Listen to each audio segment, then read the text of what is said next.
is the Big O Show. This is the Big O Show. This is the Big O Show.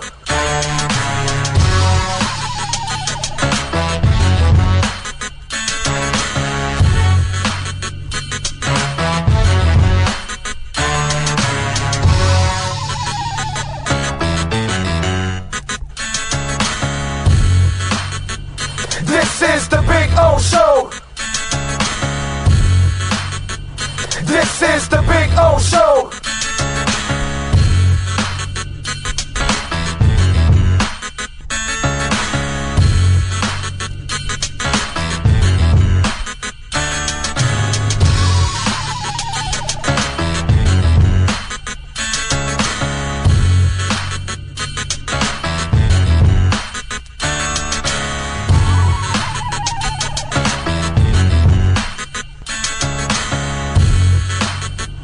This is the Big O Show. This is the Big O Show. This is the Big O Show.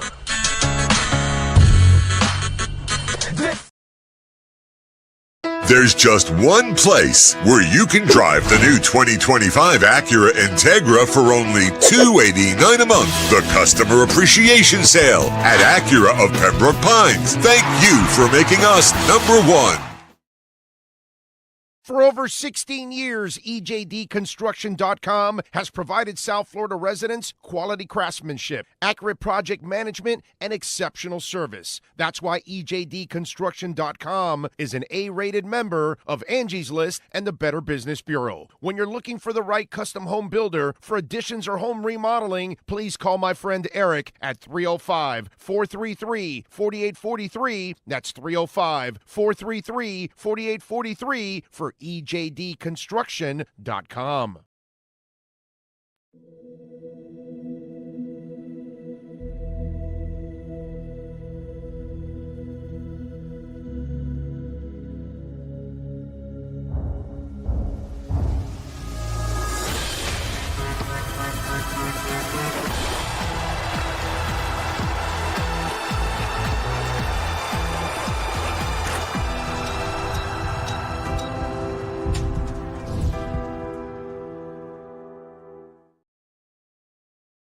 When presenting an award to an employee, athlete, executive, or fantasy GM, make sure you call Orvieto's Awards and More. For 35 years, these custom award specialists have been providing plaques, trophies, custom framing, while providing state-of-the-art laser and computerized engraving, UV printing, and glass crystal etching. They do all their engraving and printing in-house for quality control. Call Charles at 305-949-8098 or visit them at orvietosawards.com. Orvieto's Awards and More, where recognition is rewarding.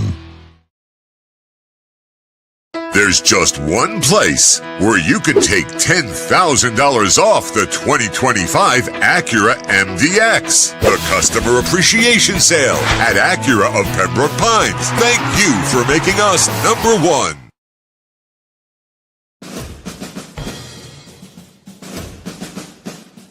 It starts every morning before the sun comes up.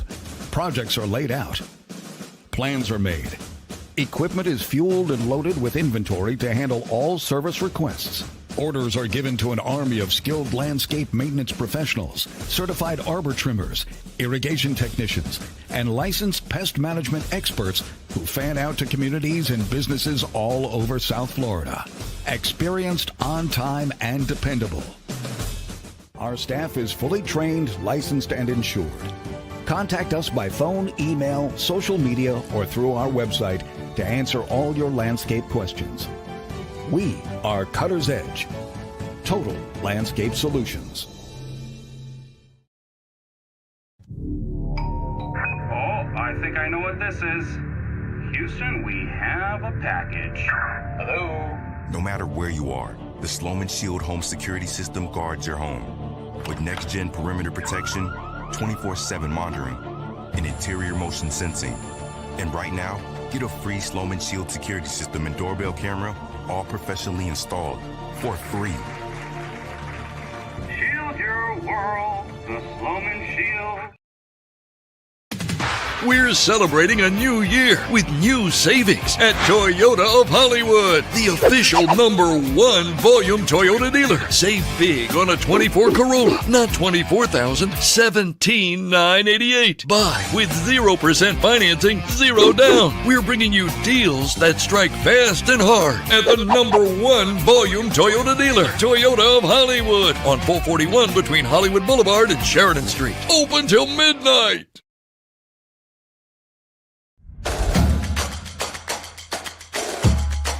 Welcome to Canes Ware. New store, new items, same great experience. Family owned and operated since 2010, Canes Ware has the latest merchandise from the Miami Hurricanes, Miami Dolphins, Florida Panthers, Inter Miami CF, and more. Come visit us at our store in Davie on University Drive, just south of 595, or online at canesware.com. Canes Ware, the spot Miami fans shop. With more than 62 years of litigation experience handling insurance disputes, Welton Rayom is committed to resolving even the toughest insurance claims quickly. At Welton Rayom, they don't get paid unless you win. They handle complex personal injury claims caused by the fault of another in both state and federal courts. They handle auto, trucking, motorcycle, slip and fall, and bicycle accidents. Call 954-966-4646. That's 954-966-4646. Welton Rayom can help.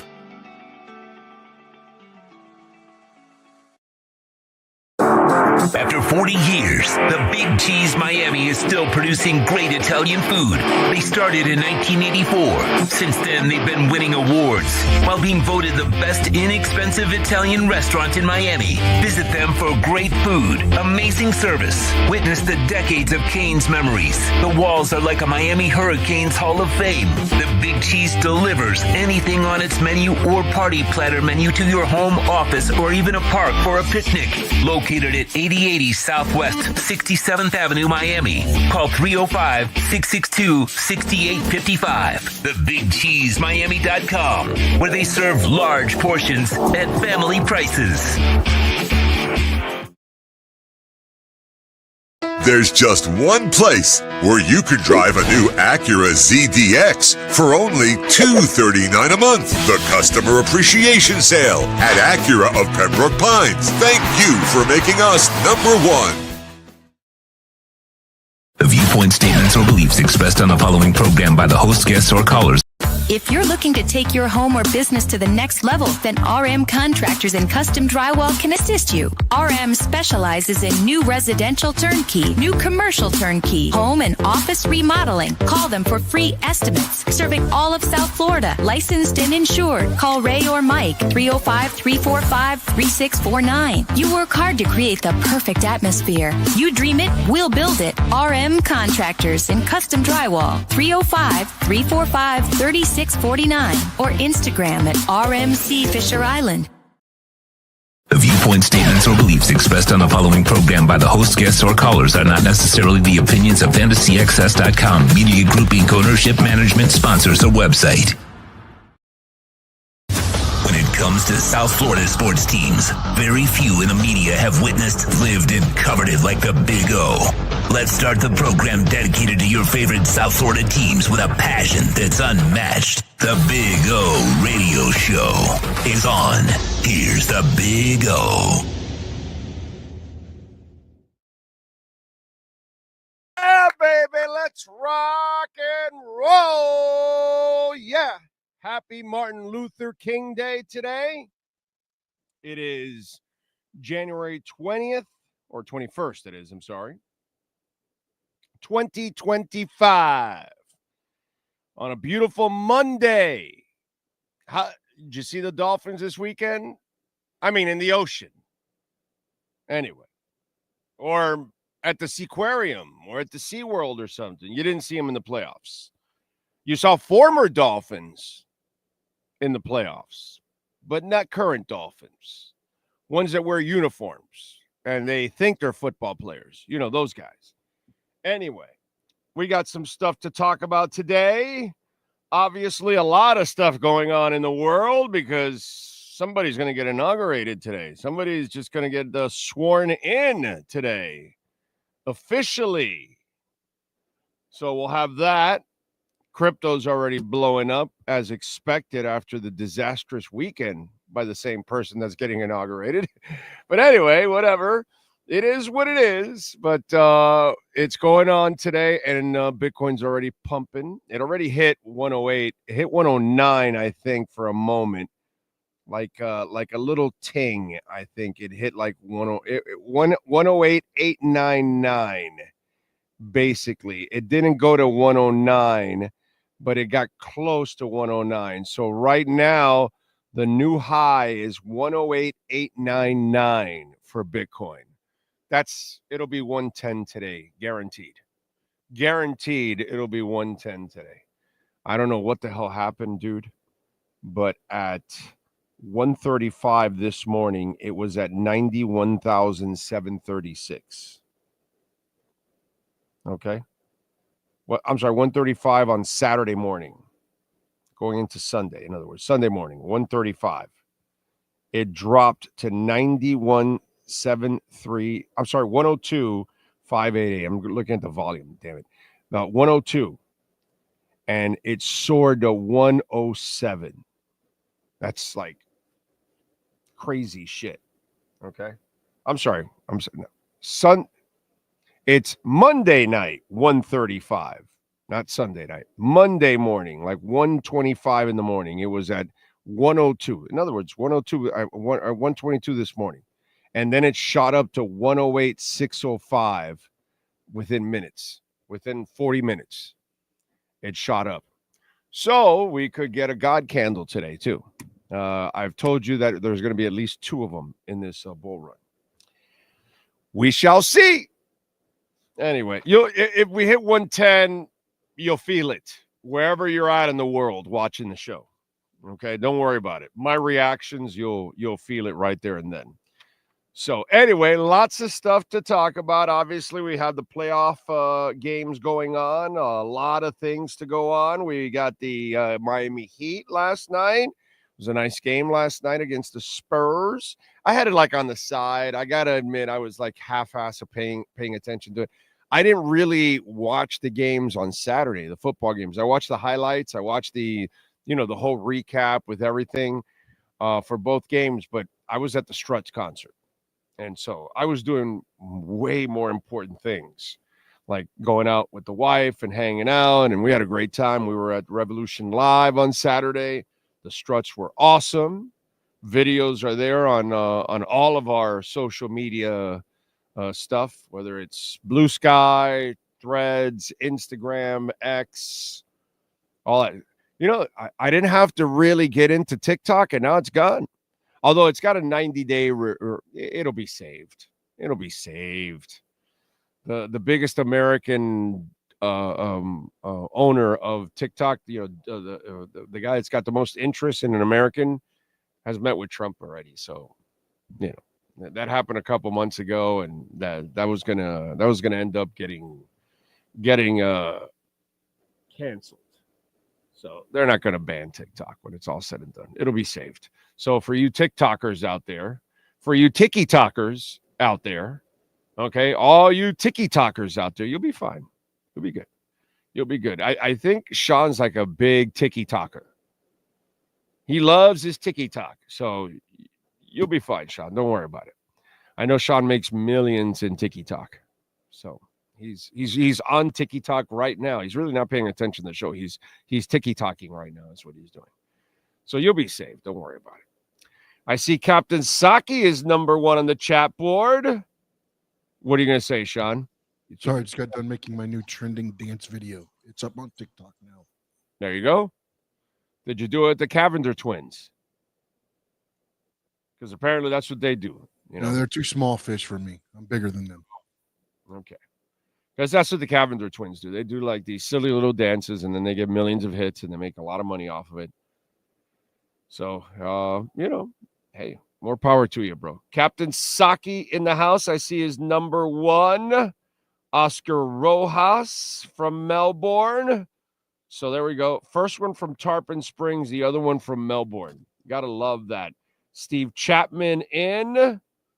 I'm hoping for a three-peat living up here in Patriot Nation. Nothing would be sweeter than having a new team do what the precious dynasty couldn't. Chiefs and Fins up.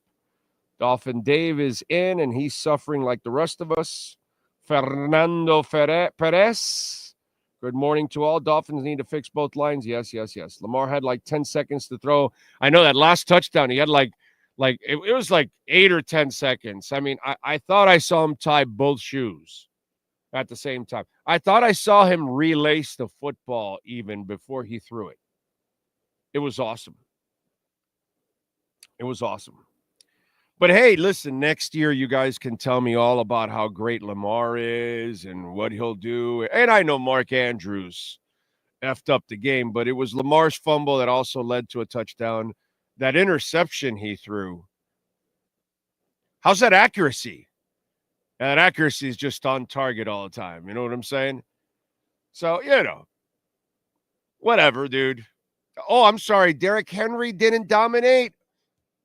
I wonder why the Ravens didn't win. You mean they didn't dominate on the ground? Wow. If we only knew that if you stop the run, you'll stop the Ravens. If you only knew that. Because even if Mark Andrews hangs on to that 2-point conversion, plenty of time for Josh Allen to drive down and get a field goal. It's over. It doesn't really matter. But, hey, but listen, next year you could do it again. Maybe he'll go for another MVP, and you can do all that kind of stuff. It's all good. You guys will get, and I'll just enjoy just crushing you every single time with the same shit. It's a beautiful thing. By the way, Sean, did you make some money this weekend? We gave you money. We just handed it to you. We told you take Chiefs minus 8.5. They won 23-14. So you got it there, right? 9-point win. We told you I'm staying away from the Eagles and the Rams because it was it was a 6-point game push. So I didn't even bet it, so it wouldn't have mattered anyway. We told you Bills plus 1.5. You won. And what was the other game? Oh, and we told you to take the Commanders plus 9.5. I didn't think the Commanders would win. I thought the Lions and the Tin Cup coach would, I figured Tin Cup Campbell would kind of, eke it out, but not enough. Jaden Daniels is the real deal, dude. He's the real deal. What I like about Jaden Daniels is he's a pure passer that can run. Just like Mahomes is a pure passer that can run. And for me, the thing that I have an issue with at most of the time is guys that need to run in order to be great quarterbacks. And so if you limit their run and you force them to live in the pocket, Lamar Jackson, you can't live in the pocket. So that's the beauty of a Jaden Daniels and a Pat Mahomes. Sure, they can run if they have to, but they're not going to run on purpose and all that kind of stuff because they need to. No, they can pick you apart and win the game without having to even run the ball if they don't want to. Obviously, they're a threat, which is a beautiful thing, but that's what I like about Jaden Daniels. He is a pocket passer that brings athleticism. All right, we'll get back to that and more. Let's switch gears. Let's talk a little basketball. Last night, the Miami Heat, nice win against the Spurs.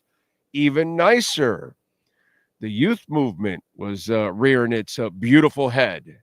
Let's talk to Ira Winderman and our Acura Pembroke Pines Miami Heat and NBA report.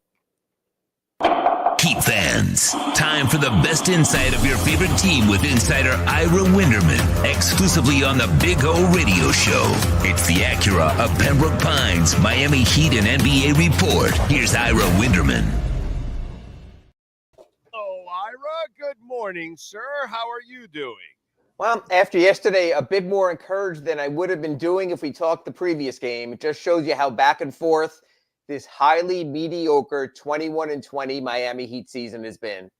Well, it's mediocre because it reminds me of the blood clot years. And you can't actually, expect consistency from Spo when he can't consistently know what lineup he has, what rotation, what bench, he's still figuring that shit out. And what we're watching, I think, is him starting to figure it out. But you've got to, as Bob Seger would say, you've got to turn the page with Butler. And this is why I want them to tear it down. This is why I want them to get as many picks as possible, because they know how to draft now. They can find guys. And, when I'm watching Khalil Ware last night, what came to me was the offensive dog that Bam doesn't have in him. Guess who has that offensive dog in him? Khalil Ware. So it's going to be actually a really nice pairing, because there's a guy that wants to play defense and also wants to have that spotlight on offense. Whereas Bam, last night, I loved his game. I loved his game because that's who he is. And that's where he's comfortable, and that's where he's himself. It's the rest of us that try to, oh, no, we want more from Bam. We want him to be 25-point Bam. We want him to be a offensive, aggressive Bam. That was nice last night. I think they got themselves a big man that wants to score. I think they have a big man that they play to score specifically on the roll, on the lob, like a big man. Not the versatility that Bam showed when he was hitting the midi, but a different player. But you're still finding different combinations. So but he wants it is my point. He wants that ball. He wants to score. He has to be facilitated by other players. This is not look. I mean, honestly, here's an interesting thing. Go back and look at that game. How many times did Khalil Ware dribble? Probably not at all. He either caught at the three and drained a three, caught at the rim and scored at the rim. It's a different kind of player. It's a different kind of game. And that's why, Big O, we stand here at midseason. He's an embryo in the NBA, Ira. But you also know what he can do and what he can't. He's not going to be an off-the-dribble big man. Maybe he develops that as time goes on. Ronnie Cycli was as mechanical as it got, and he got better with his dribble, so he could get better with his back to the basket and all that kind of stuff. Alonzo Mourning was semi-mechanical too at times, and he got better and more fluent in his game and all of that. I think Khalil Ware can grow, but right now, for what I'm watching, for a kid that just got out of college, and because of what I love what's in him already, there is dog in him, defensively, offensively. There's the dog he has to go after block shots. Not even Bam has that. Mm-hmm. This guy has some of that in it. You can't teach that stuff, Ira. And he will unlock Bam because of that. Because at the rim, Bam's jumpers will be further open. Bam can roam more on defense. So you're seeing the combination there that Spoelstra's been reluctant to. But Big O, it comes back to your I like that. I like the Kachuk Barkov comparison you're making. Maybe there is a little Kachuk Barkov rub off here. I like that. We're going to go to that level yet with Khalil Ware. I know where you're getting. Bottom line is, Big O, you have to know the biggest picture of where this is. And until the Jimmy Butler thing is done, we're literally in a game-by-game, 8-game countdown to the trading deadline, because until you take care of that part of the equation, you just don't know. I mean, yes, you could just put Jimmy on the side like he put himself in his first game back. You can put him on the side like he sort of was yesterday, also Sunday against the Spurs. But you have to know that. And you do have to move on, because you can't afford to waste another half of a season to retard the growth of this possibility. You put Khalil and you put Bam out there, you probably don't want another non-3-point shooter. You want people to space the floor. You want Duncan. You want Tyler. You want that optionality we saw with the 3-pointers when they started flowing in the second half against the Spurs. So I agree with that. But you know what? I like Khalil and Bam together a lot. But I also know the main thing's the main thing. And the main thing has been Jimmy Butler for 5.5 seasons. And if he's not the main thing, then bye-bye main thing, and you've got to move on. Because, Big O, as much as you want to tear down, and as much as you possibly want to trade Tyler Hero, I need to see the rest of this season to see how that dynamic plays out. Because if you do have a three-man weave there and you can make it work, it doesn't set you that far back. This idiotic notion of just tearing down to the studs is great as long as you say, and 5 years from now in our Acura Pembroke Pines report, we'll have a better sense of who they are. You've got to have something to work with. Ira, if Tyler gets injured again, it's too late. Has he been injured this year? I just, Has he? I'm tired of going through this. Has he? I told everybody, don't re-sign Butler. They re-signed Butler, and now you're paying the price for all of that. You should have parted ways with his ass a couple of years ago. You had your run. You got to understand it's over. You got to be realistic. X had 10 interceptions. I told everybody, you got to trade him right now. Oh, no, you can't. He had 7 interceptions for the next 3 years. Tyreek, back-to-back 1,700-yard seasons. I tell everybody, do not guarantee him another dollar.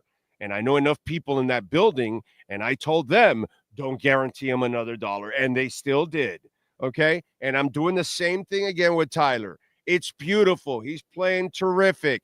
This kid has never stayed healthy. Do not wait for the injury because then his value will plummet and that stock will never go up again. So you only get one chance with these windows. All right? And I'm going to go out on a limb again, and I'm going to say he's kicking ass. He's playing terrific. He still isn't any good on defense. If somebody wants a shooter in February and they offer you some picks, move his ass, because 4 months from now, when he's injured, you're going to say, oh, well, we should have traded him. Just like all the other examples I just talked about that I've gone through in the last couple of years. You got to get off these gravy trains at the right time. That's what the great front offices do. They already effed up with Butler. They already effed up with so many other things. But at least on the gravy train side, this is the chance you have to get off this gravy train. That's all I'm saying. I just think you have to start with a certain baseline. And you can collect all the picks you want, and there's a good chance you will not get another Tyler Hero, a player of his level. Now, if you're saying you're getting all those picks to trade for a veteran and you need a package like the Knicks did with the 5 first-round picks for Mikal Bridges or other trades around the league like Donovan Mitchell in Cleveland, that I can see. But you have to see where you are. But what the Heat have done in the last few drafts, their last 5 first-round draft choices have all produced. 4 for the Heat, starting with Tyler. Precious Achiuwa, you've watched him in New York. He's had his moments. He hardly is a bust. Is he Tyrese Maxey? No. But is he an NBA-level player? Yes. So they've done well with their picks. So you can also say they now have a young core they're building around also. The thing is, what you need to do more than anything is move off the 35-year-old Jimmy Butler, the 36-year-old Kevin Love, the old guys, and say, hey, Bam's going to be our oldest guy at 27. We're going to work, so by the time he's 30, in 3 years, we'll have this thing in order. We could be back up to an NBA Finals team. That I do agree with. And it's a nice start. And yesterday was so intriguing with what Khalil gave you. Raw. Yes. Niko Jovic, he's been in 3 years, still raw. 21 years old. Jaime Jaquez Jr., sophomore slump. Raw. Has to learn the next step in his game. I take all of that. But there's something intriguing there. So if Heat Nation is willing to say, you know what? Might not be in the finals this year. Might not even win a round of the playoffs. But this team is fun. My wife was watching the game the other day when I was working the game, and she texted me and she goes, I like these guys. She liked watching Nico and Jaime and Khalil and the young guys play spirited movement, quick twitch basketball versus Jimmy Butler plotting the ball down, shooting a mid-range jumper. It's a different game. If Heat Nation is willing to accept fun. We're all tired of Jimmy's agenda. Who isn't? So that's why we want to all turn the page, since his agenda isn't about team and isn't about it's only about him and his money. That's all it is. Then your wife is just like me and the rest of us. Okay, have fun. Yep. You got a competent front office. You got the best coach in the world that will develop anyone that you give him, dude. Totally agree. So let's go. Let's turn the page. I had so much fun watching Khalil Ware and everything else going on, and watching all the rest of the young guys do their thing. It's just, come on, man, let's turn the page. We've had a lot of winning here, like I've said over and over again. We got to stop acting like spoiled children. This isn't the Dolphins that screw you all the time and fall short every single time, or the Marlins. I am totally agreeing with you, Big O. This franchise has done more than enough. The real problem is Pat Riley. He has to learn to take a step back instead of 100 miles an hour every year and trying to put a Band-Aid on something that you cannot fix anymore this way. It cannot happen. The way he used to do things just does not work anymore. And he's got to do a better job of adjusting to the new way of doing things in basketball. And I get it. He wants to walk out into the sunset with a winner. Right. But I'm sorry, dude, you're actually delaying that more by making the same mistakes over and over. Instead of walking out with a championship trophy, you know what he needs to walk out with? Is a blueprint. Is saying, here's the blueprint for the future. That's how you do it to the next generation. Big O, you have money you're going to give to your daughter at some point. We all pass along our inheritance. That your Bitcoin, that's all we have to do going forward. If Pat Riley passes along a cogent blueprint and puts the Heat in a better position to succeed, that's the best work any administrator, any parent, anyone can do, is a legacy of handoffs. Maybe Pat's not there for the next, he's alive, but maybe he's not there for the next championship celebration, but God bless him for putting the Heat and the team in that direction. That's where this Jimmy Butler thing starts right now, is you can eliminate an error and you can set up for something better. I agree. Yeah. All right. So elephant in the room. Are they going to be able to get rid of this guy? Because I really don't want Spo to have to deal with this for the rest of the season. Not fair. I agree. For 41 more games. People forget we're only at midseason. Yesterday was the midpoint. 21-20. We got half a schedule to go. Probably a play-in game. Maybe some playoffs. So I agree. There's a long time left to have to sit through that kind of misery. The truth will come out. Bro, get out of my face already with that. I mean, give me a break, dude. What you're the most open book out there, bro. I mean, there's nothing to the truth will get out. Get out of here. This is the same shit with you in every stop.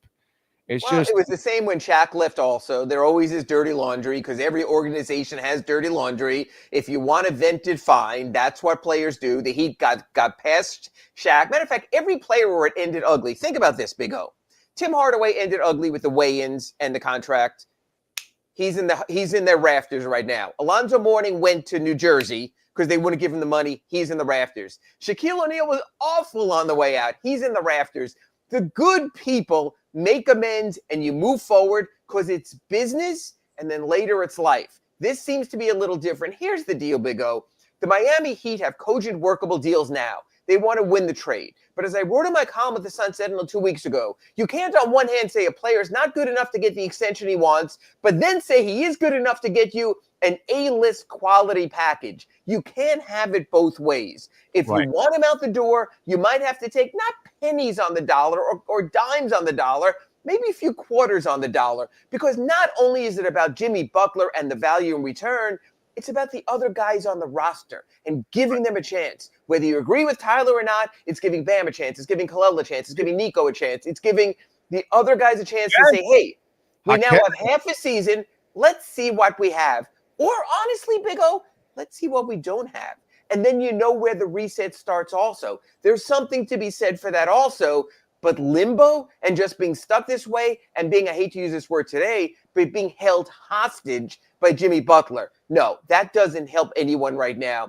But the one area we have to defend the Heat here is if the deal's out there, okay, maybe they'll take, quarters on the dollar, like you said, and picks, but they don't want to take any bad contracts. No, can't be more than 2 years. Can't be more than when Terry Rozier expires and Duncan Robinson expires.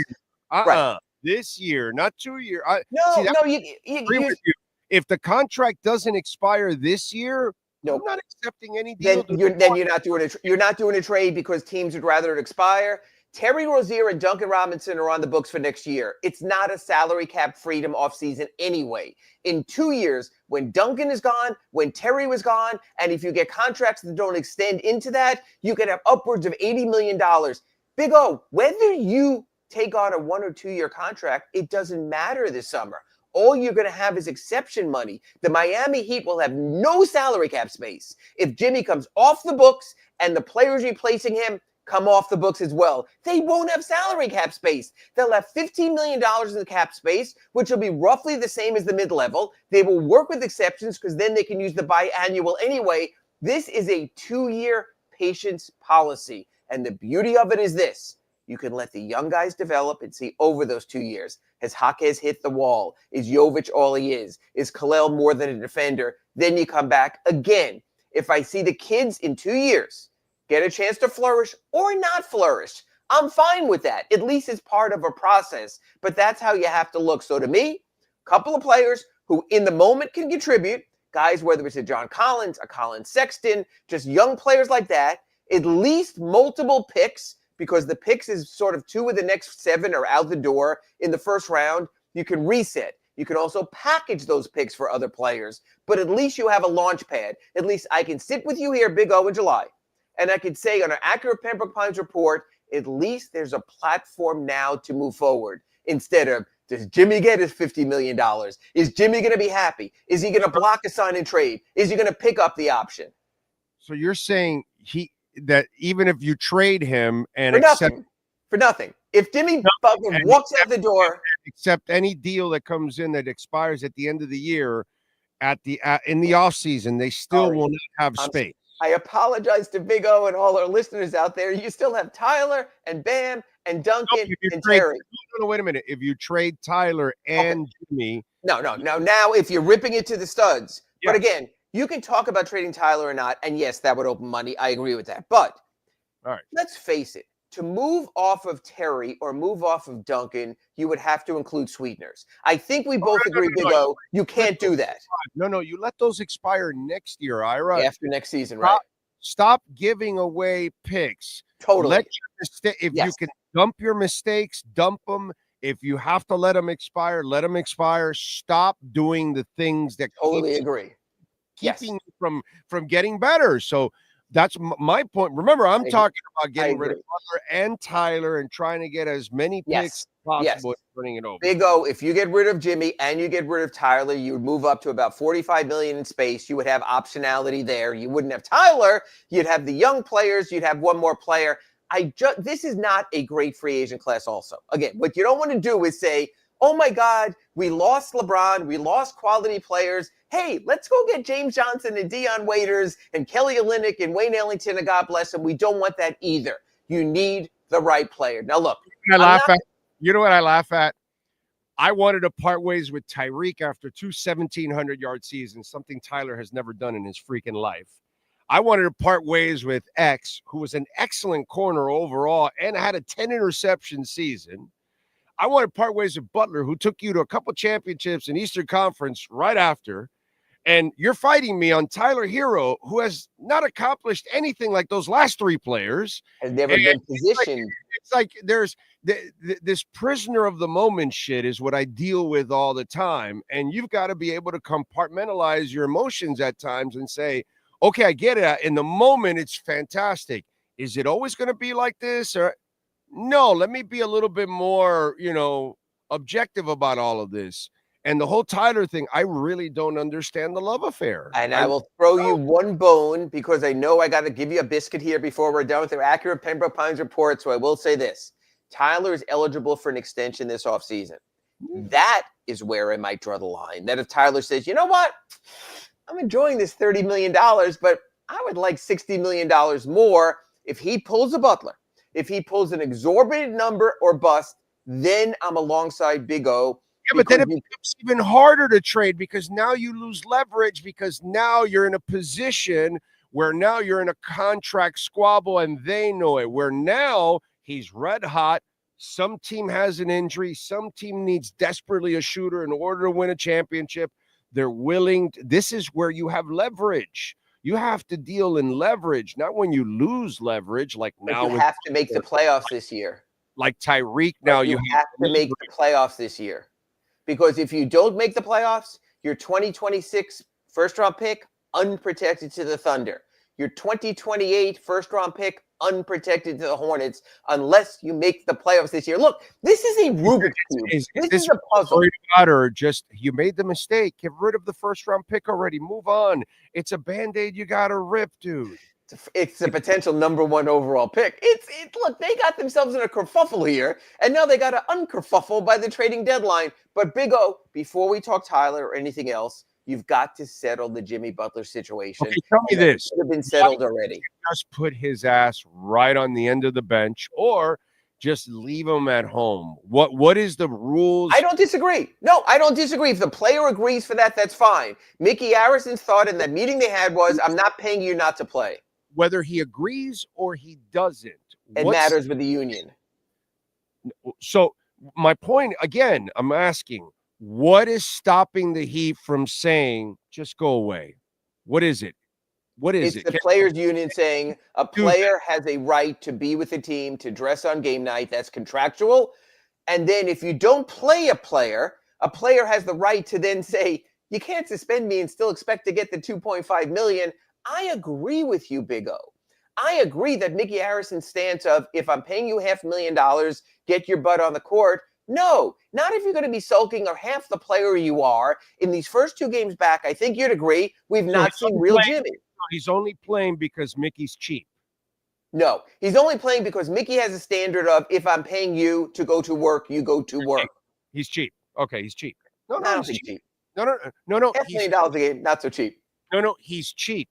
You know why? What's more important is my team, my franchise, my culture. Hey, you, Butler, fuck you.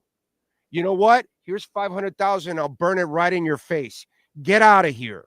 I'll take it instead. Logo, Spoelstra is more important than you, Jimmy. Get out. That's the difference between me and Mickey. If I have his money, well, you know what? I screwed up. Okay, I made the decision over Eric Spoelstra to extend this guy, keep him, all that. I'm the owner. Okay, so I need to take the heat.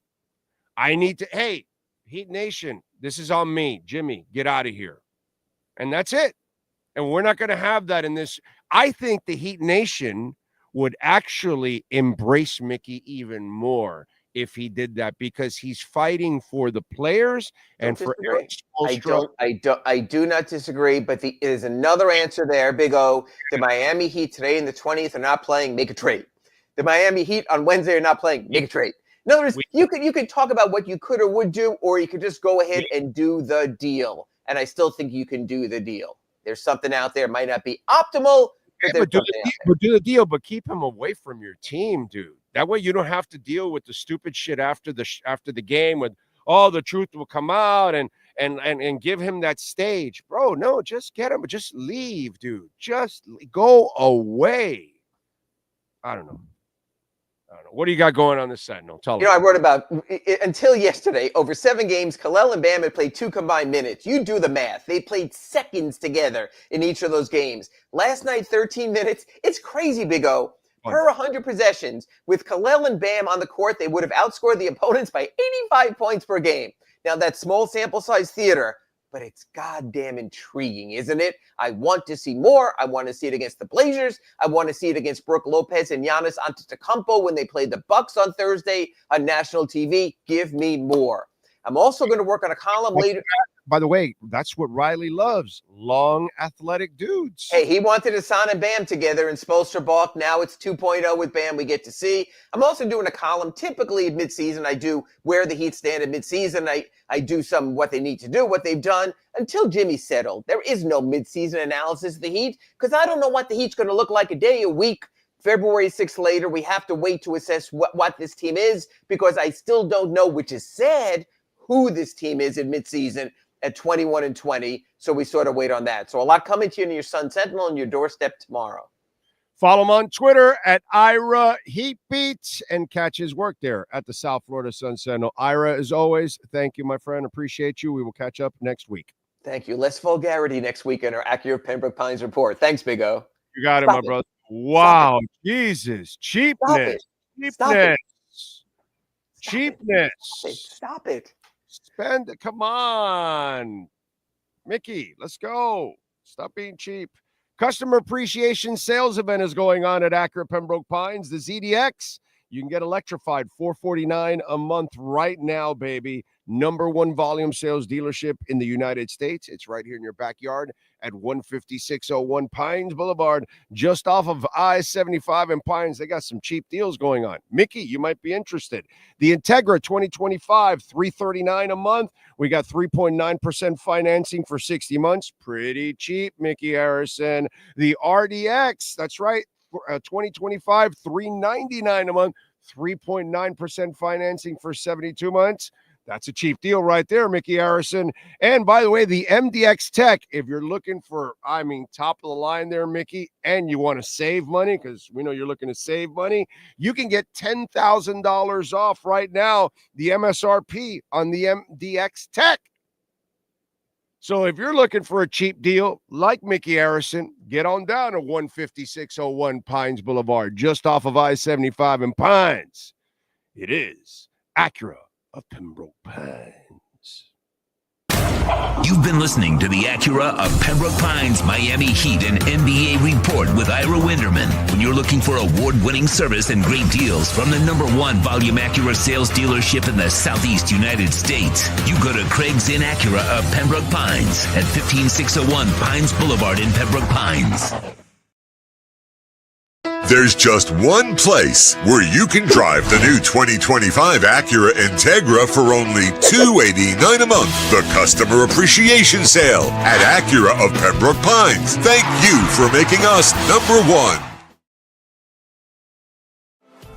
Welton Rayom has more than 62 years of litigation experience handling insurance disputes.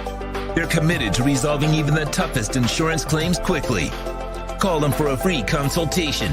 954-966-4646. At Welton Rayom, they don't get paid unless you win. Property damage claims to your home, business, or condo as a result of a hurricane. Welton Rayom can help. Water, mold, fire, smoke damage, Welton Rayom can help.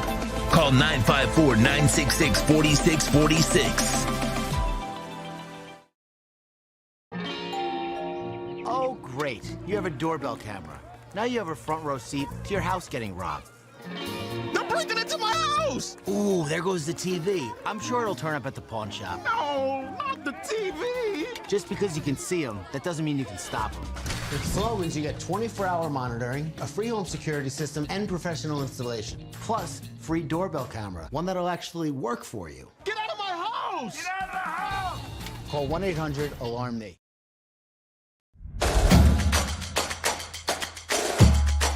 Welcome to Canesware. New store, new items, same great experience. Family owned and operated since 2010, Canesware has the latest merchandise from the Miami Hurricanes, Miami Dolphins, Florida Panthers, Inter Miami CF, and more. Come visit us at our store in Davie on University Drive, just south of 595, or online at canesware.com. Canesware, the spot Miami fans shop.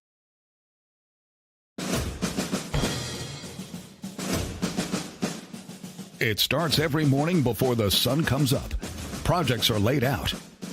Plans are made. Equipment is fueled and loaded with inventory to handle all service requests.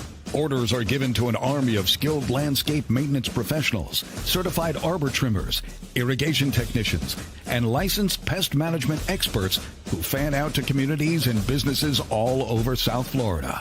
Experienced, on time, and dependable. Our staff is fully trained, licensed, and insured. Contact us by phone, email, social media, or through our website to answer all your landscape questions. We are Cutter's Edge. Total Landscape Solutions. If you're looking to take your home or business to the next level, then RM Contractors and Custom Drywall can assist you. RM specializes in new residential turnkey, new commercial turnkey, home and office remodeling. Call them for free estimates. Serving all of South Florida, licensed and insured. Call Ray or Mike, 305-345-3649. You work hard to create the perfect atmosphere. You dream it, we'll build it. RM Contractors and Custom Drywall, 305-345-3649 or Instagram at RMC Fisher Island. Have you viewpoint statements or beliefs expressed on the following program by the host, guests, or callers are not necessarily the opinions of FantasyXS.com, Media Group Inc. ownership, management, sponsors, or website. When it comes to South Florida sports teams, very few in the media have witnessed, lived, and covered it like the Big O. Let's start the program dedicated to your favorite South Florida teams with a passion that's unmatched. The Big O Radio Show is on. Here's the Big O. Hey, good morning. We are back. Thank you all out there. Needed some time to eat my Chick-fil-A biscuit. That's what I was doing in the break. My wife brought me a biscuit, so I had to take advantage of a little breakfast. So there we go. By the way, where the hell is Bitcoin now after speaking with Ira for a bit? 106,585. All right. Let's get to our 3A Graphics sports calendar. Why don't we? The great Alan Blanco. You need custom printing and embroidery? Call my guy, Alan Blanco, at 786-618-1443. Heat last night over the Spurs, 128-107. They improved to 11-8 at home. Khalil Ware, 34 minutes, 25 points, 8 rebounds, and 2 block shots.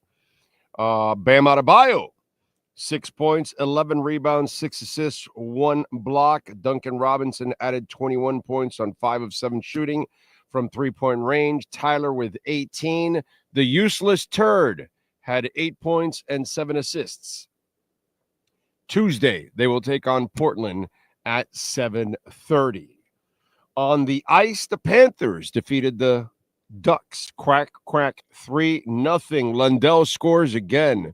That kid is awesome, dude. Spencer Knight with the shutout, 34 saves. Tuesday, they take on Anaheim on the road. 10 o'clock is the face-off. Playoffs over the weekend. Playoffs! Chiefs over the Texans, 23-14. Commanders over the Lions, 45-31. It is the Eagles edging the Rams, 28-22. And the Bills, as we told you, would defeat the Ravens, 27-25. That is your 3A Graphics sports calendar. Also, one more update. Anthony Weaver, Miami Dolphins defensive coordinator, is getting a second interview with the Saints on Wednesday. Here we go. So that is your 3A Graphics sports calendar. Call them 786-618-1443. All right.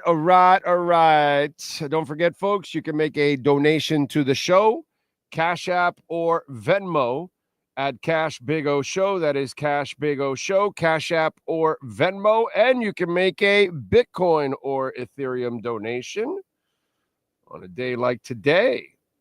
By the way, that Ethereum is going to blow up. Ethereum over the next couple of months is going to be so explosive. I think it's going to blow a lot of people away, dude. Okay. Because it's been so, lame right now. It hasn't moved much. But it is one hell of a deal right now going on. Anyway, you can also make a donation through PayPal. Send your questions, comments, insults, all kinds of good stuff there. Let's see. What else do we have? Stephen Harris, good morning to you, sir. Lions choked and blind ass fan alert, a full blast because I picked the Ravens over the Bills. Now, that's not a blind ass fan alert, bro. No. Stephen Harris, blind ass fan is when you're picking something that's unrealistic that, shouldn't happen. Ravens could definitely beat the Bills. Did I bet on that? No, I bet on the Bills winning. You know what I mean? But that's not a blind. That's a picking the Ravens is nothing. There's nothing wrong with that. You know what I'm saying? It's like you're picking the Dolphins over the Chiefs in the playoffs. That's a blind ass fan alert. That kind of stuff. You're picking the Heat over the Nuggets in the playoffs. That's a blind ass fan alert. That kind of stuff. But I wouldn't call it a blind ass fan alert on your part, my brother. I would just say you didn't win it. That's it. Not anything else. Rojas says we're experiencing a second Trump bump with Bitcoin. We're approaching 107, and don't be surprised after inauguration we hit 125. Oh, we're headed to 125 for sure. I don't know about today, 125, but I think we'll go over 110 today. I do believe we'll go over 110 today. True Fan says MVP, huh? I won some money thanks to Buffalo. What more do people need to see? You gave Lamar a stud running back and he chokes again. Yep. Once you stopped Henry, I knew it was going to be a long day. So, and brother, when he had like 8 seconds to throw that, like anybody could throw that touchdown to Likely. If you're going to stand back there for 8 seconds, then that's fantastic. One-Eyed Jack, good morning to you, sir. All-time high coming for Bitcoin and my Irish pulling off the upset tonight. No. We also gave you the Irish. What was it? -1.5. We told you the Irish, right? And they won. We told you Ohio State. What was it? -6 or 6.5. We won. So we are on a roll, right? We haven't lost a game here. So it's time to lose a game, right? Ohio State is -8.5 against Notre Dame. Over and under is 45.5. Speaking of that, by the way, my daughter was at Notre Dame yesterday. She's in Walt Disney Paris today, but she was at Notre Dame. We saw Notre Dame before the fire, a little over 5 years ago. And now my daughter goes a little over 5 years later to Paris, and she's seeing the remodeled Notre Dame. But anyway, today, Ohio State is favored by 8.5. The over and under is 45.5. The money line is -375 for Ohio State, obviously, and Notre Dame +295. I'm laying the 8.5. I think Ohio State wins by 10. Notre Dame can't pass the ball. They're a running team. Ohio State is loaded. They're playing the best football out there. I disagree with you, One-Eyed Jack. I hate the fact that it's Ohio State and Notre Dame because I hate both teams with a passion. So I don't want either one to win, but money's money, and we're about making money. So I'm going to lay the 8.5. I think they win by 10 or more. Gus 1388, Jeff in Long Island. Dealing with some snow, he says. NorCal. Not saying the refs gave the Chiefs a win, but they made it easier. LOL. I turned the game off at halftime and went outside, tired of refs deciding games. Brian Ratke. Good morning to you, sir. Ray Sosa. Lions had an Inter Miami-like season, having their best regular season in team history, record-breaking points scored, and choking the playoffs. Yeah, but they had suffered injuries. I disagree with you, Ray, there.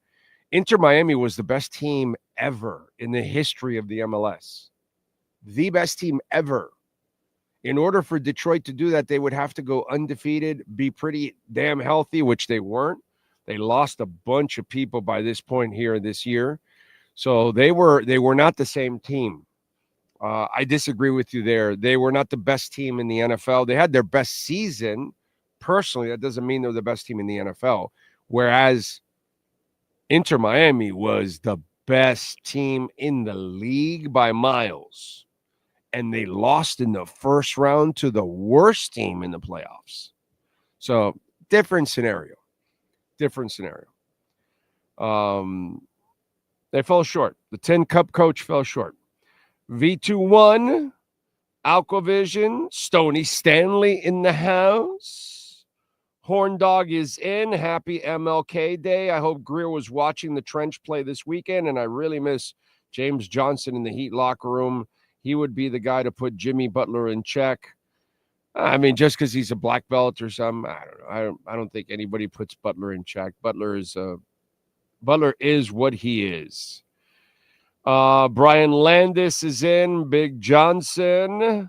Gave you the pick already. Stephen Harris. Victor B. Finns Nation UK Fan Club. You guys are awesome. One day, I will be broadcasting from a pub in England with you guys, watching a Dolphins game. It's got to happen. It's on the bucket list. Skylar Tipton. I'd rather do that than actually be at a game. You know that? I'd rather be with a bunch of Dolphins at a bar in London than at a game. Anyway, are y'all ready for Trump pump? NBC News reporting Trump heads to White House. Hopefully the rest of Donald shows up too. It'll show up like a half hour later. Cosa Nostra. The standard is Lamar loses to Allen and Allen loses to Mahomes. 7 straight AFC titles for the Chiefs. Wow. Yep. Anthony Campos, what a win, what a turnaround for the Commanders from 4 wins to NFC title. It's amazing. It really is.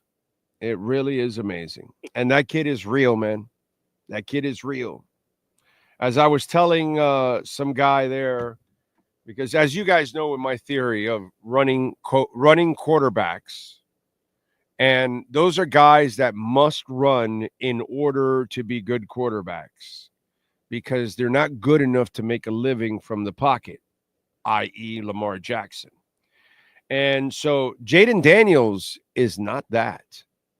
Jaden Daniels is a pocket passer that can run, like Mahomes is a pocket passer that can run. Steve Young was a running quarterback that finally learned that he had to become a pocket passer and only run when he had to. And then that's when he won a championship. So for me, eventually a running quarterback will win it because it will have so many of them. You know, like I look at Jalen Hurts, and to me, Jalen Hurts, a fantastic young man. He ain't shit, dude. He ain't shit. He's just got a great team that can run the ball. I don't know how many times I got to say it. You know, as that gentleman was saying, the trench play. Well, trench play and running the ball. Because if you look at the teams, they ran the ball. Okay? It's not that Jalen Hurts is this amazing. No, it's that they got a defense, they got offense, they got defensive lines, and they've got the best running back in the NFL this year in Saquon Barkley. Jalen Hurts ain't shit. If Jalen Hurts has to sit back there and make a living, he's dead. Okay? He's DED dead. I'm going to even leave out the A. All right? Dead. Why? Because Jalen Hurts is a running quarterback. So maybe one day one of these running quarterbacks will get lucky because their offensive lines and their running game dominates so much. Maybe they win a championship. But I'm going to bet on the guy that can make a living from the pocket. And when I say make a living from the pocket, he doesn't have to run if he doesn't want to all day. Jaden Daniels can do that. Mahomes can do that. Some of these other guys can't. You know what I'm saying? So I would not put Washington, I wouldn't put it past Washington to win this game. Now, Philly's got the better line play. The Rams could have won that game yesterday. They lost the game because the center did not pick up Jalen Carter. He sees him, and then he turns to the left, which they didn't need any help, and he just gets, and there goes the sack, and it's over. The game's over. Game's over right there. If not, Philly loses. Rams win the game. And Jalen Hurts loses. But he only wins because he's got a great running game and he can run. But he ain't shit as a passer, dude. He still ain't shit as a passer. He's a beautiful human being. Fantastic young man. No doubt about that. He ain't shit as a passer. So that stuff for me, whatever, man. Eventually, we're going in that direction.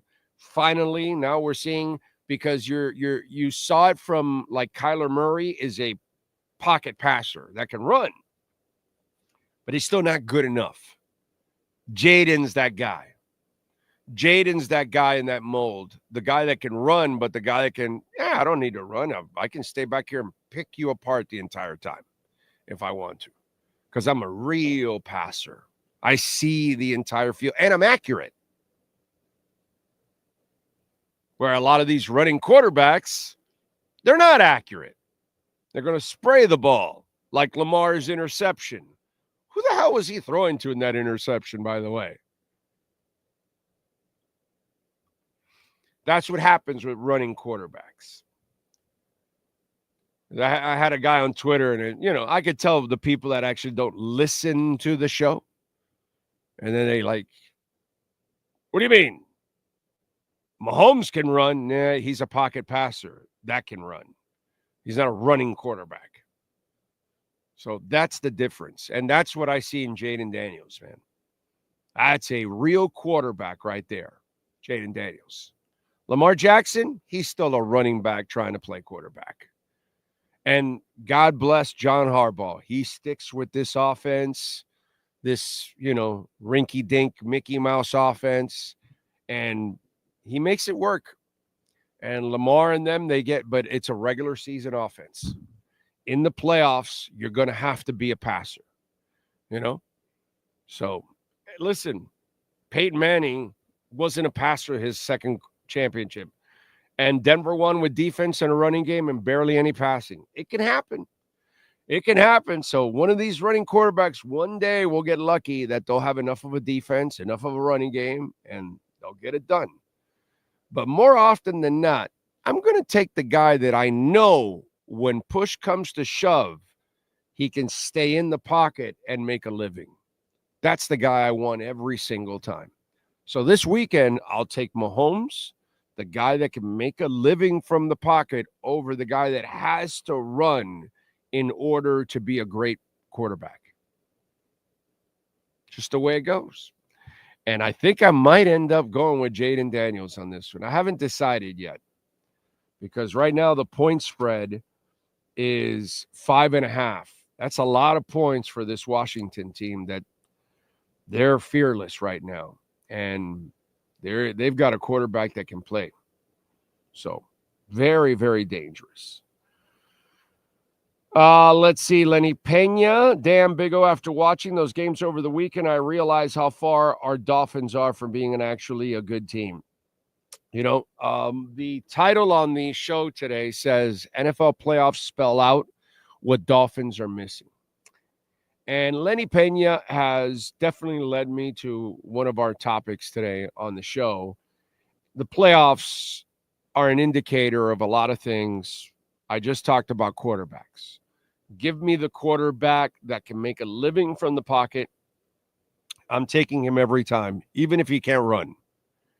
If he can run also, well, then that's obviously an extra positive. You know what I mean? If you got a guy that can be a pure pocket passer and can run, obviously that's the ultimate weapon that there is at the quarterback position. So we've talked about that. But as I've talked about many times over, the Washington Redskins, they won. But Washington also rushed for 42 times for 182 yards and 3 touchdowns. Something the Dolphins don't do. The Bills, they ran the ball. They ran the ball with their quarterback, too, on top of all of that. Ravens, they weren't as successful as a team. Henry only had 84 yards, but they still had 176 as a team. So it gave them a chance to stay in the game. The Eagles, I don't think I need to tell you, right? Saquon alone had 205 yards and 2 touchdowns. I mean, it's all over the place. And the defensive line and offensive line play is so important. But you have a coach that teaches finesse and speed, not about power. You go look in the playoffs, and the Rams have physical receivers. The Bills have a physical receiver in tight ends and in Mac Hollins, and the Coleman kid's a big kid. You start looking around, and you've got players that in these moments They bring some power. They bring some size. They bring athleticism, but they bring a determination that has not been seen from the Dolphins in 40 years. For 40 years, the Dolphins have been a soft team on the offensive and defensive lines. Every once in a while, they might be half decent on one of them, but they'll be weak on the other. So while you have Jason Taylor and Tim Bowens, you won't come close on offense. And in the end, you only had one linebacker. It was Zach and nothing else. You know what I'm saying?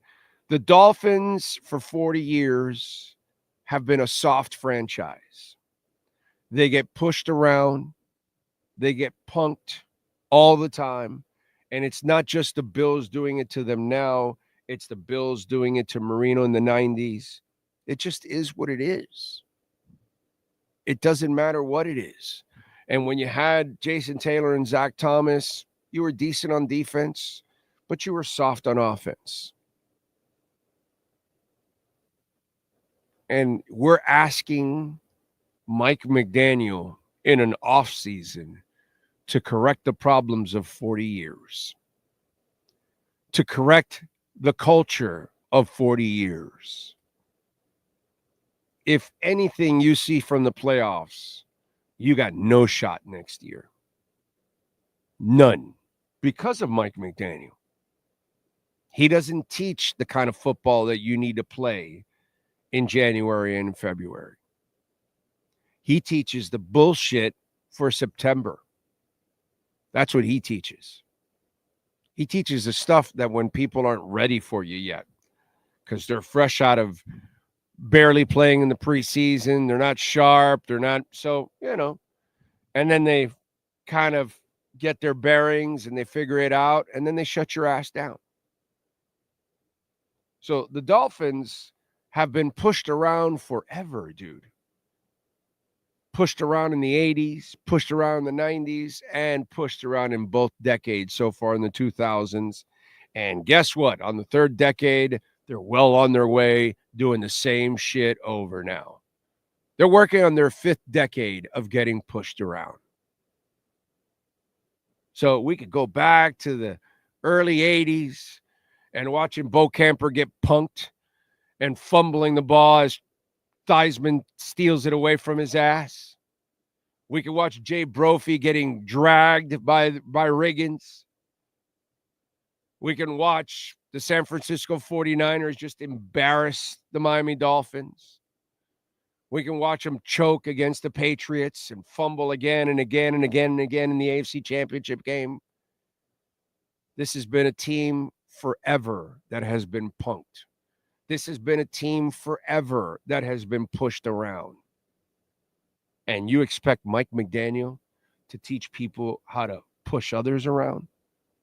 You expect Mike McDaniel to be the guy to make this team be tough? Come on, man. That's Pat Riley stuff. Pat Riley came in and made the Heat tough right away. But that's because Pat Riley's tough. Huge difference. Mike McDaniel ain't tough. He's a flower child. This is where they pat you on the back and tell you everything will be all right. This is football. Everything's not going to be all right. You're going to lose your job. I've got the next guy to take it. You're not good enough. That's football. Now, if you want to go play the games they play in elementary and you want to give everybody a participation trophy and give everybody an attaboy, then you go ahead and do that. Look what's happened to the Heat lately. The same Pat Riley got soft. Look at his organization now. Soft. Why? Because they let a player step all over him. Now they're trying to recapture it. They could get it back because they come from a hardcore. But the Dolphins haven't been hardcore in forever, dude. In forever. Shula couldn't teach toughness anymore. Jimmy certainly didn't teach it. Did you watch his playoff appearances? Did you watch his last game? 62-7? Talk about getting pushed around by the Jags. Jags pushed your ass around. That was a pretty good team back then, by the way. Hardy and the boys were pretty good. Way better than Jimmy Johnson's soft bunch. They got punched in the mouth. 62-7. That's your Miami Dolphins right there, folks. 40 years of getting punked. It doesn't matter the faces, dude. Doesn't matter the coaches. Doesn't matter the quarterbacks. Doesn't matter the front offices. Doesn't matter the coaches. And you want a blind-ass fan alert? Anybody that thinks that Mike McDaniel is going to fix the 40-year problem of the Miami Dolphins, that they can't win at the line of scrimmage on a consistent basis, they can't run the ball, and they don't perform in pressure situations. You want a blind-ass fan alert? Well, you know what, Sean? Why don't you give them a blind-ass fan alert? Blind-ass fan alert. Look out, everyone. We've got a blind-ass fan coming through.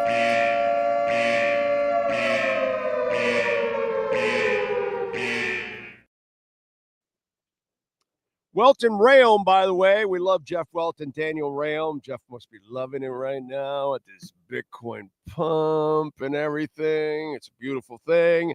954-966-4646. And listen, personal injury, commercial litigation over the last few years. They've been with us for, I think it's all 5 years that we've been on. Bankruptcy, homeowner property damage, condo damage, criminal defense, business owner claims. I'm telling you, so many of our listeners have called and they have gotten the satisfaction that they were looking for.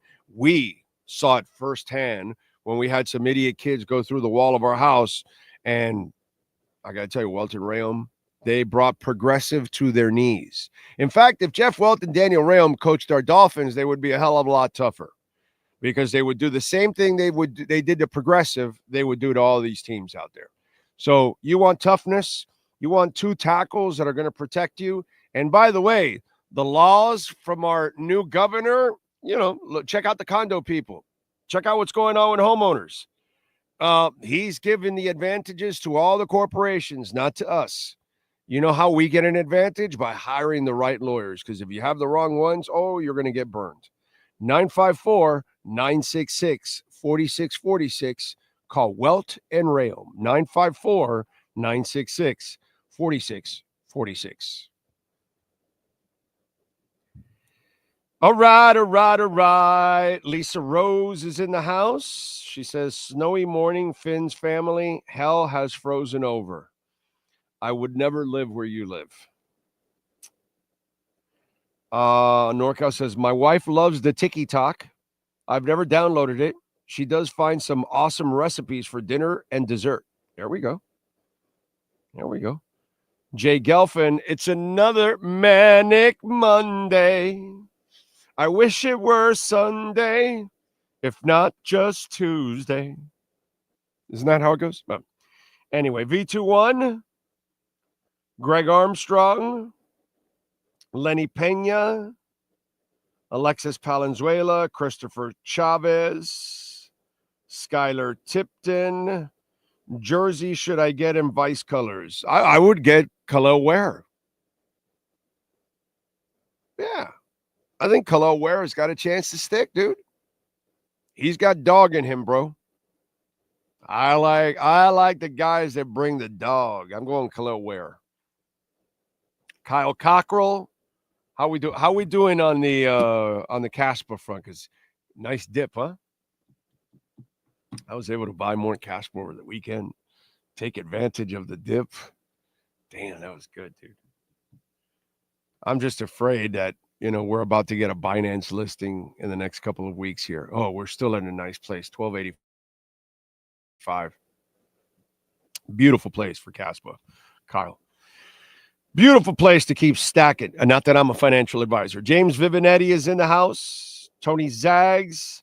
Like the Motley Crue song says, goes Big O, don't go away, man, just go away. I agree with Jimmy. Don't go away, man, just go away. Or go away because I'm mad. We're doing great, Chase. Today's your B-Day, Chase 1. Well, happy birthday to you, Chase 1. All right. Happy birthday, sir. Hope you have a great day today.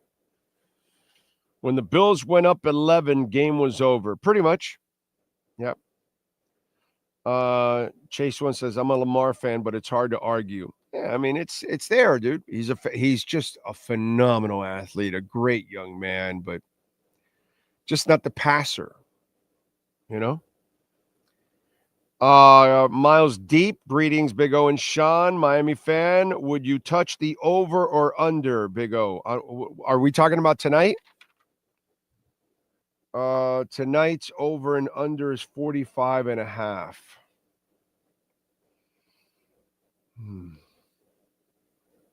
I'm just going with the point spread. I'm going to lay the 8.5. I'm going to stay right there because it could be a defensive battle, but I can definitely see Ohio State winning by 10.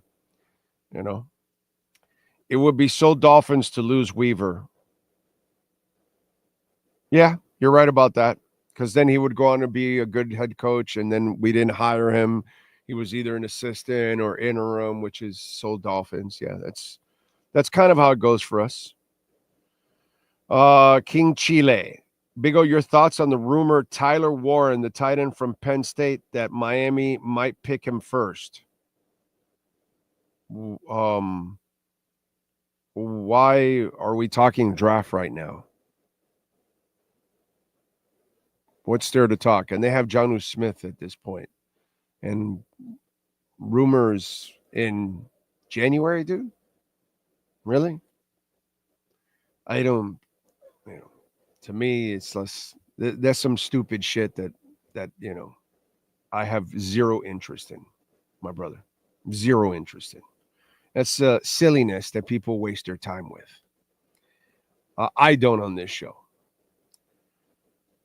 Relentless says Hurts is overrated. Yeah, Hurts ain't shit as a passer, bro. Steve says same shit. Another year of not getting better, no matter what we do in the off season. Yeah, I agree.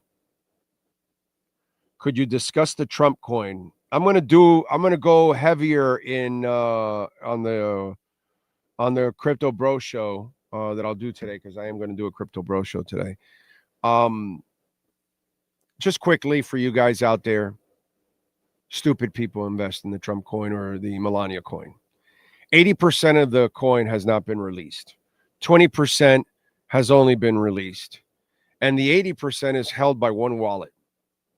So they can just go selling, and they can dilute by releasing more coins, because 80% of the coins have not been released. So that'll dilute the value of it. And they're going to release a couple $100 million over the next couple of years. So what they do is the person that's holding the 80%, they're just, and then they gave people early on coins that are worth nothing.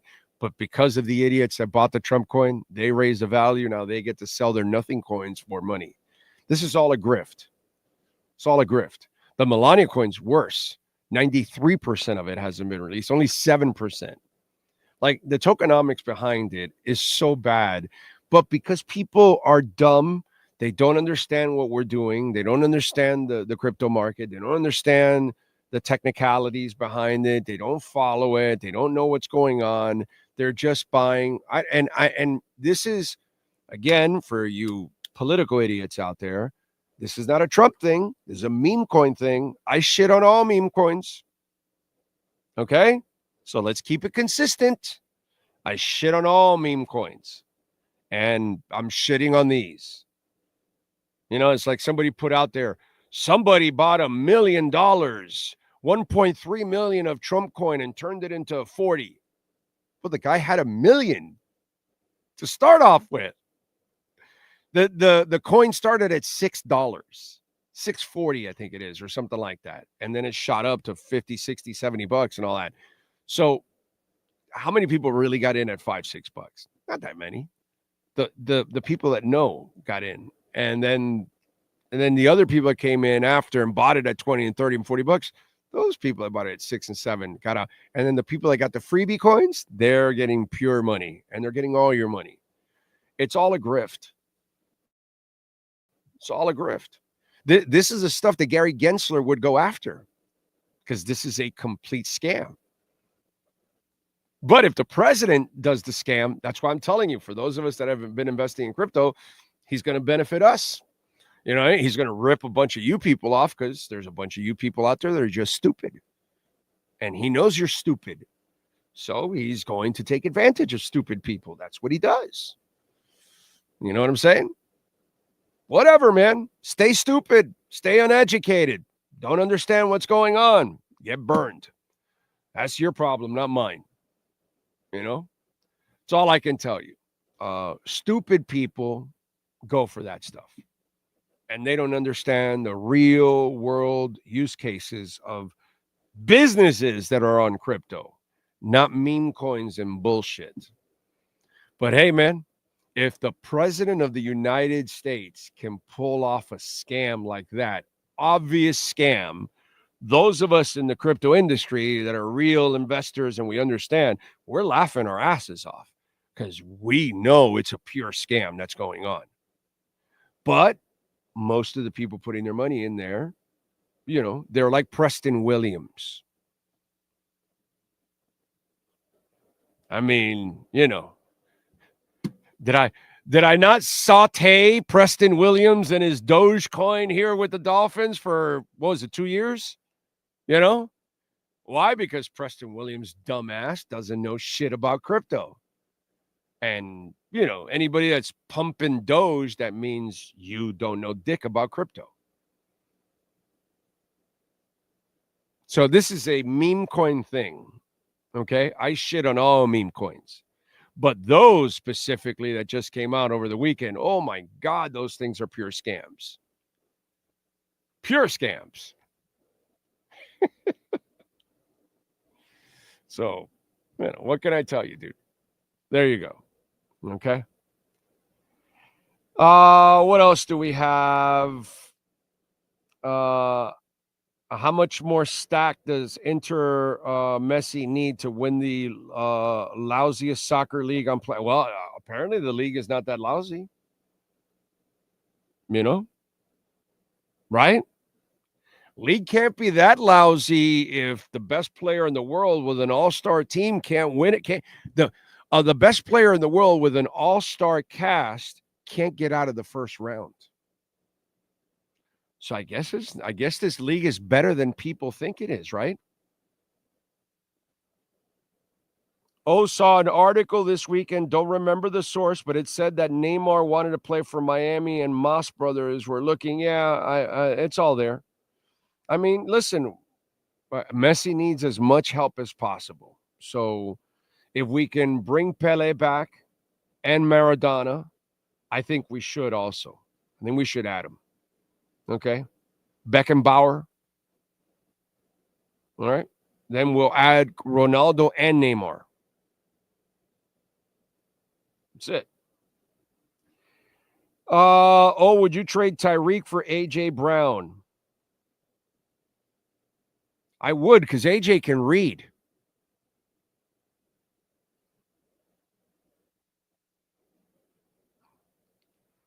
Oscar Rojas, Big O, your boy Verse had a great game yesterday. Verse is a monster, bro. What a monster. I love him. Love him. Cosa Nostra, Mighty Mouse, Messi now wants Neymar. Yep. Pep Guardiola's, that would be, you know, might as well get a decent coach. Big O, not trying to be funny. Lamar Jackson in the regular season, purple Lamborghini. In the playoffs, a purple Geo Metro. I like it. Or a Yugo. No, Yugo. Yugo away from the playoffs.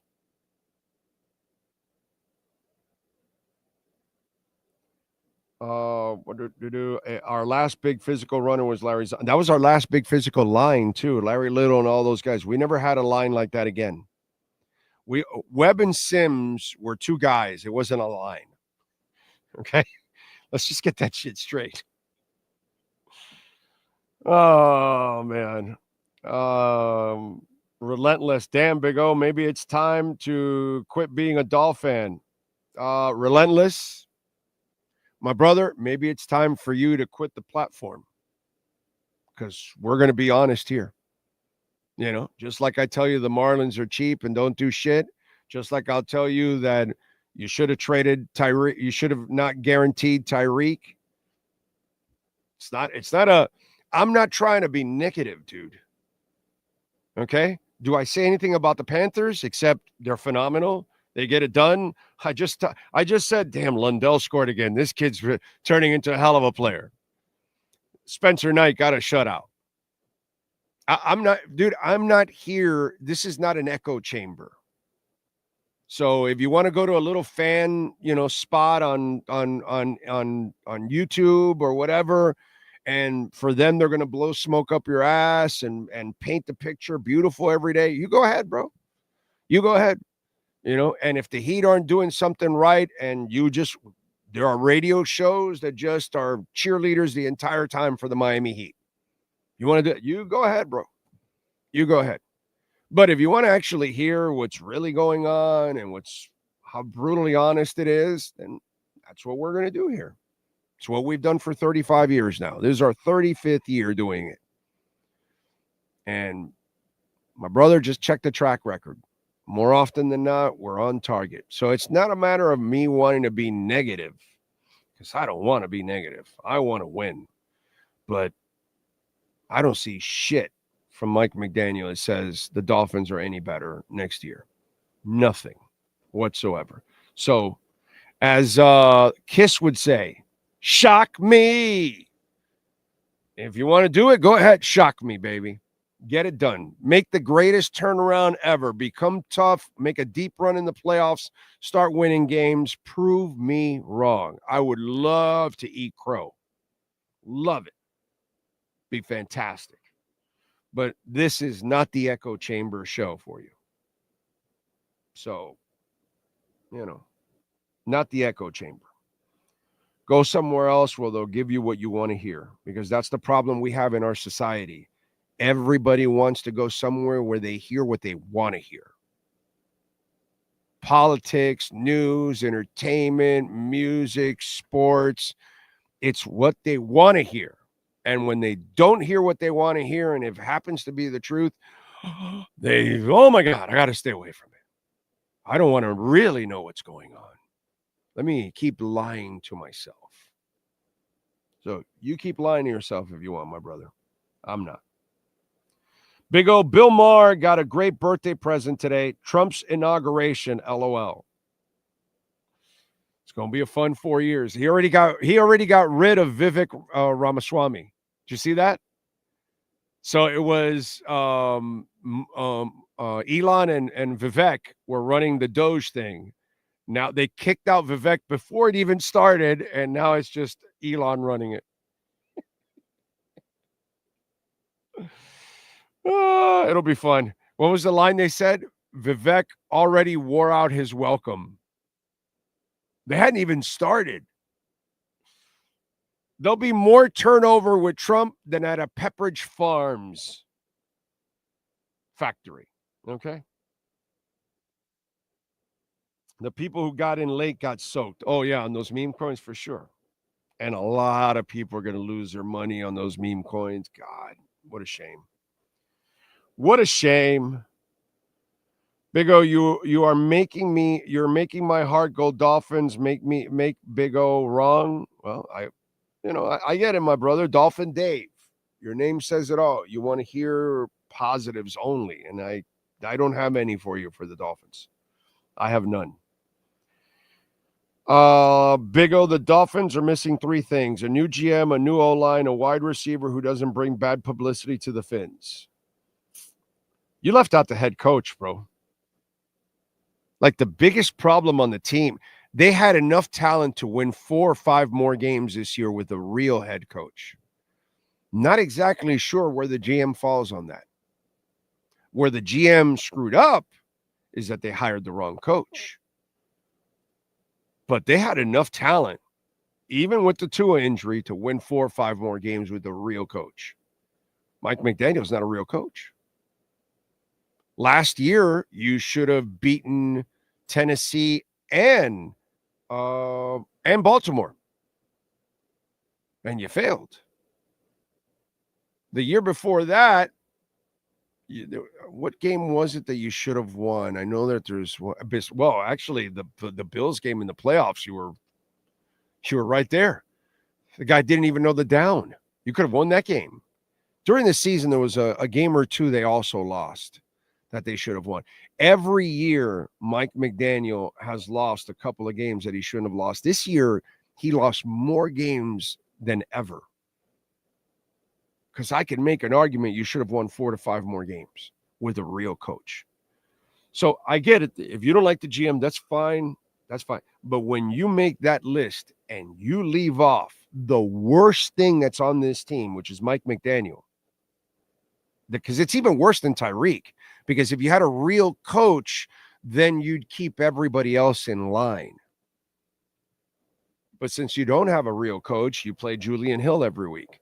So I'm not exactly sure how you make that list and you put a new GM, a new O-line, and a wide receiver, and you leave out the head coach, Thomas Schaefer. Not exactly sure how that makes any sense whatsoever. Okay. True Fin Fan says, dare I say the league that should be labeled lousy is the NBA. Yeah, it's pretty bad. You got that one, huh, Ocala Joe? You enjoyed that one, huh? Pat in Asheville, Trump coin a scam? Bullshart. Do you think my Trump Bible, shoes, watch, and challenge coins are worthless too? Big O, do you think Tyreek Hill is coming back? Are they going to trade? Do you listen to the show? Do you listen to the show at all, Ricky? I've seen your name on here a shit ton, bro.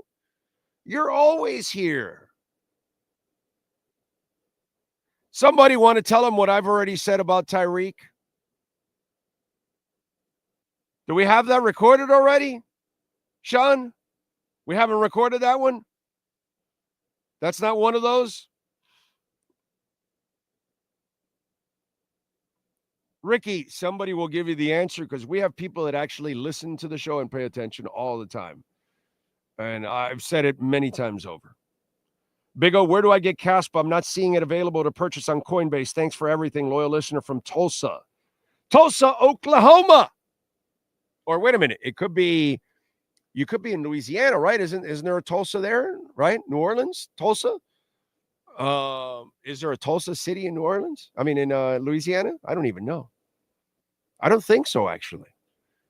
So it's only Oklahoma, maybe? I don't know. Anyway, wherever you're at in Tulsa, go to Uphold. It's an exchange. It's really good, by the way. And not for nothing, I'm not a financial advisor, but I love Polis, Star Atlas. Polis is the governance token. You can buy it there directly too. But you can get your Caspa there at Uphold and then transfer it to your cold storage wallet with no problem. Okay, because that's what I do. So yes, Uphold is the one. Very good exchange. Really like it. It's got a bunch of coins, stuff that you won't see in other places. Like sometimes you won't see some of those coins in Coinbase. You may not even see it at crypto.com or something. You may not see it at Binance. Uphold has a lot of coins. So it's pretty cool. So check it out. You can get your Caspa there. And good luck to you, sir. Do your homework. I am not a financial advisor by any stretch. I don't know nothing. I'm just a fan of crypto. That's it. Just a guy that's a fan. So I just throw stuff out there, and darts. Maybe this, maybe that. That's how I make my picks. Let's see. Pat in Asheville, Vivek was the first victim of Doge. LOL. Can't make this stuff up. I know. It's awesome. It's even funnier when you think about it, because they're going to be cutting out obviously our government is way too big. So they're going to be cutting out a lot of shit which needs to be cut out. maybe some of it is good, maybe some of it is bad, but it's funny because the first thing they cut out was him. That's good. It's very good, Pat. Very good. Oh, man. Andrew Mann says, Trump involved in a scam? Impossible. So hard to believe. Oh, man. Greer also messed up on the O-line. Yes, sir. Yes, sir. When you lose Hunt, who's a fantastic guard, and you can't pay him, and that's understandable, you got to replace him. And they didn't replace him. So you're right. You're right. He did do well with Patrick Paul. So that's your future left tackle. He did do well with Jackson, your right tackle.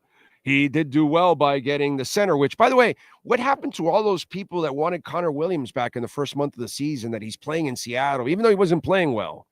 But they were picking on Connor and then and the guy, I mean, on Connor, damn,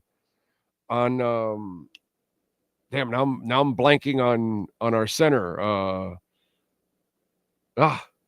Help me out there. What's the name of the damn center? Anyway, we're picking on him, and he was actually playing well. So what happened to all those people? And then Connor gets injured. So he did well there too. You know what I'm saying? Everything is not as bad as as people make it out to be.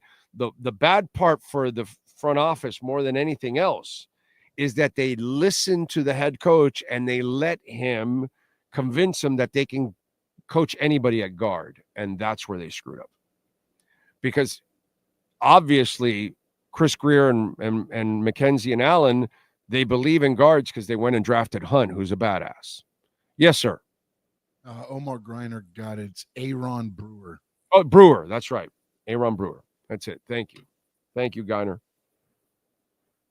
So, yeah, they screwed up there, but not completely. But they have screwed up there. And by the way, Kendall Lamb was also found off the street and has done a marvelous job for the Dolphins the last couple of years. You know, it's convenient. You know what I'm saying? But it's not completely accurate that, oh, my God, they're terrible. No, they're not terrible, actually. They've done a decent job on the O-line. Problem is the head coach. And then that's where I can't defend the front office.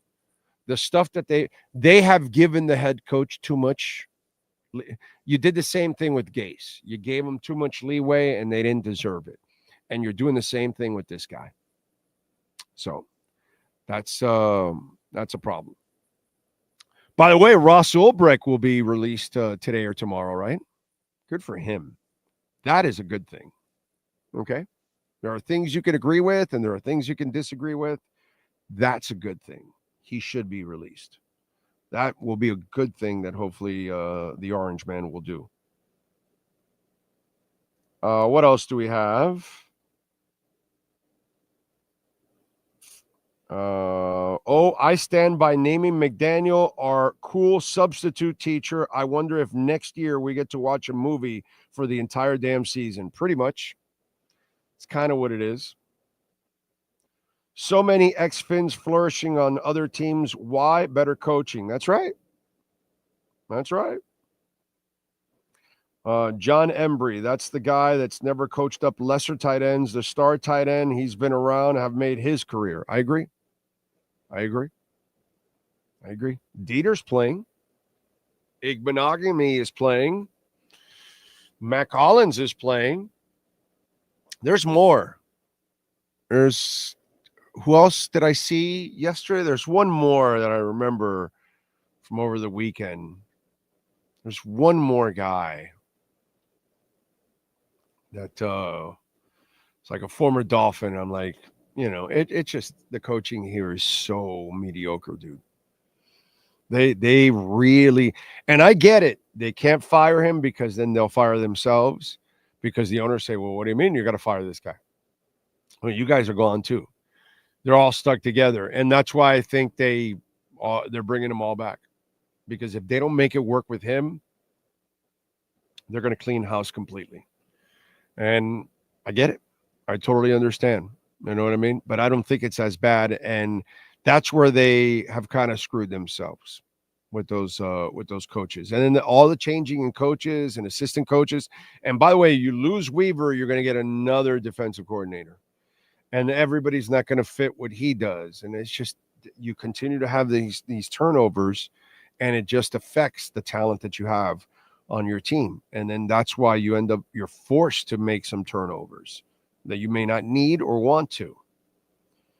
So it's a frustrating thing to watch.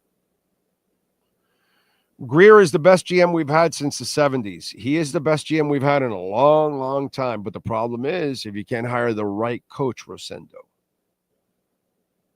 that's where it's burning them, because it's 3 guys, but it's burning them. No common sense or condom sense. That's great, because they have a player that has no condom sense, and then they have a team that has no common sense. I like that. That right there, Pinball Wizard. You're doing it, baby. You're lining up the scoreboard there. Okay. Oh, let's see. What else do we have? Big O, I can't believe Buffalo made it to the AFC Championship game. I guess I have to root for Kansas City. It's not a matter of who I'm rooting for. At this point, I'm looking to make money, and I'm just picking Kansas City. That's all. Really. I'd rather Baltimore win last night, not Buffalo. I don't want Buffalo to win. I don't care if Baltimore wins. That doesn't. Lamar's a nice kid. I want him to win. I know it's weird, right? But again, the word we like to use on this show, you got to compartmentalize, bro. You got to be objective. It's not about what you're a fan of. Lamar's a great kid. He deserves a Super Bowl, dude. Great young man. I don't want the Bills to win a Super Bowl. I don't want the Bills to get to an AFC Championship game. I want them to lose in the first freaking round of the playoffs. But when I'm betting, that was the game I loved the most out of all the 3 that I bet this weekend. The game that I love the most. I said it all week. I love the Bills. I love the Bills. I was freaking out. Ask Sean, and some of you saw it, how the Ravens were giving them points. You think I want the Bills to be where they're at? No, dude. I'd rather the Ravens win. The Ravens are not in our division. They mean nothing to us. I don't care if the Ravens win or lose. But in this case, I'd rather Lamar win and the Ravens than stinking Bills. But when I'm going to put my money down, I'm not doing it with my heart, bro. No. Then I'm not going to make money.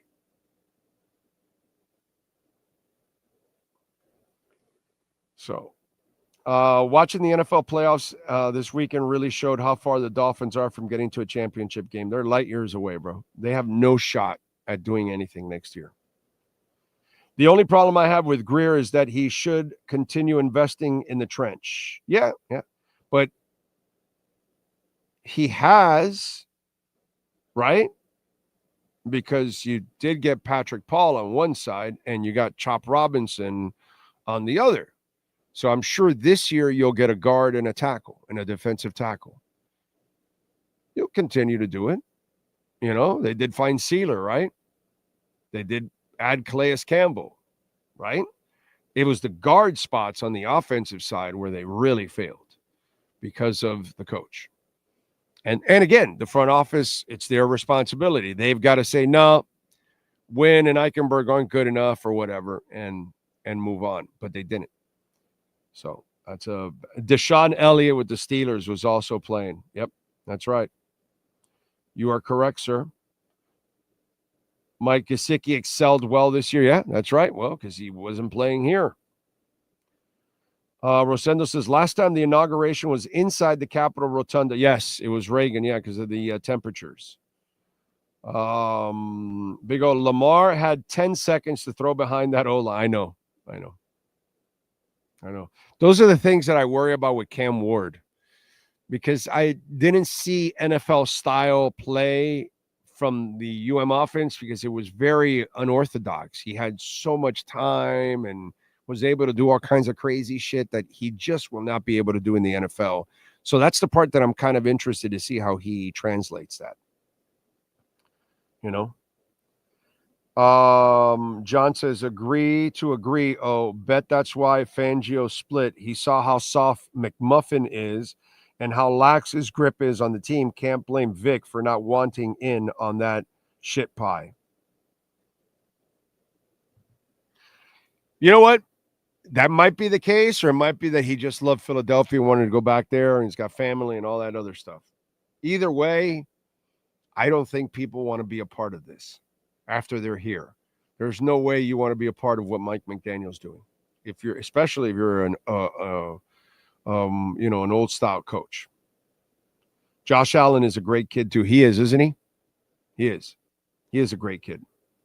You're right about that. Jojo Gunn, hate Buffalo, but I'm so damn tired of KC and the traveling circus. I get it.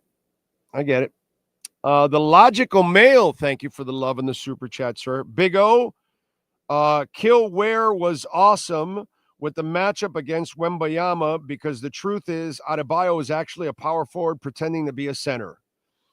You know, it's interesting with that because it's really more our fault.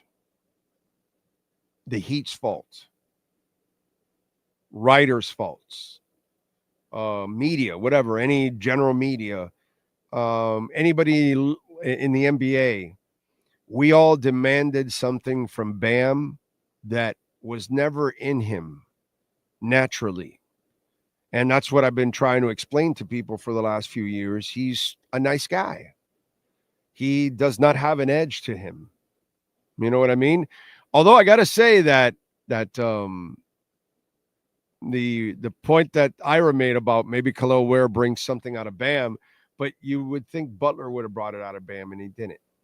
Like Kachuk has brought out a little bit more out of Barkov. Barkov was kind of a goober the entire time with Huberto here, and then Kachuk comes and kind of makes Barkov a little bit more of a guy with a nasty edge. You know what I'm saying? And so you hope that maybe that happens. I don't think so because we're so many years in now to Bam, and Bam's kind of proven who he was, and last night was a great example. Last night, there's Khalil Ware taking 19 shots. Okay? 10 of 19, so decent percentage. 1 of 5 from three-point range. And here's Bam with just 6 points, 3 of 9 shooting. But he had 11 rebounds, 6 assists, 1 block. So, you know, an all-around game for Bam. That's what you want him doing. That's what he excels at. And to me, Ware has got dog in him. Dog like he can become a much better offensive player, and he wants it. That's what I love about Ware. When I see him, he wants to be that guy. I like that. And that's just not who Bam is. But if Bam can be the complimentary guy to him and play off of him, I think it would be fantastic. I really do. I'm interested to see how Ware develops because he's just, bro, he's an embryo. He's nothing. Look what he's doing, and he's nothing in the NBA. He's a baby, dude. A baby. Wait till he starts to grow and really develop his mind and then mature his game and all that kind of stuff. And who knows where he goes. But I love that you got to get Jimmy away from these people and bring that culture back. Like I tweeted out a couple days ago or a week ago when I saw the young kids together, I said it was nice to see that Heat culture is making its way back because that's what this franchise is all about. And you've lost your way. So you need to get back on track and get this guy away from the team, dude. Get him away from the team. So appreciate you, Logical Male. One last thing. I hope Khalil Ware becomes a great center and not becomes the next Hassan. No, he's not wired like that. You see it already. That kid's got fire and desire in him. Whiteside doesn't have that. Whiteside's a lazy kid. AVG, another former Dolphin. Yes. The AVG thing is kind of screwed up because you don't, you probably don't get chop if you keep AVG. And AVG's 29 and then coming off a Liz Frank injury. So I understand what they did there. They wouldn't have both. They would have drafted something else. But AVG was definitely one that got away. Your affinity for Greer is damning. It's been the same BS since before McDonald's got here and will be the same shit after. Greer must go. Typical boomer outlook. Oh, whatever, bro. It's agreeing or disagreeing, my brother. You know what I'm saying? So did you wanted to guarantee Tyreek the money also? I'm sure you agreed with me on that one, right? Sure, right? I'm sure you wanted, when I said to trade X after 10 interceptions, I'm sure you said it too, right? Sure. I'm sure, my brother. I'm sure. Guaranteed. Yeah, of course. Of course. Typical of a dumbass smoker like you. You know? You let the nicotine get to your head. Right? So, you know, it's all good, bro. What else do we have here? For years, I've been saying Bam should be a point center with Ware on the floor. He can be more of a facilitator on offense and still be the defensive stopper. Exactly. And he's still not a defensive stopper like Ware. How about that, Jay? How about that? Khalil Ware is a hungrier offensive player and a hungrier defensive player. He's a better shot blocker than Bam. He's a hungrier shot.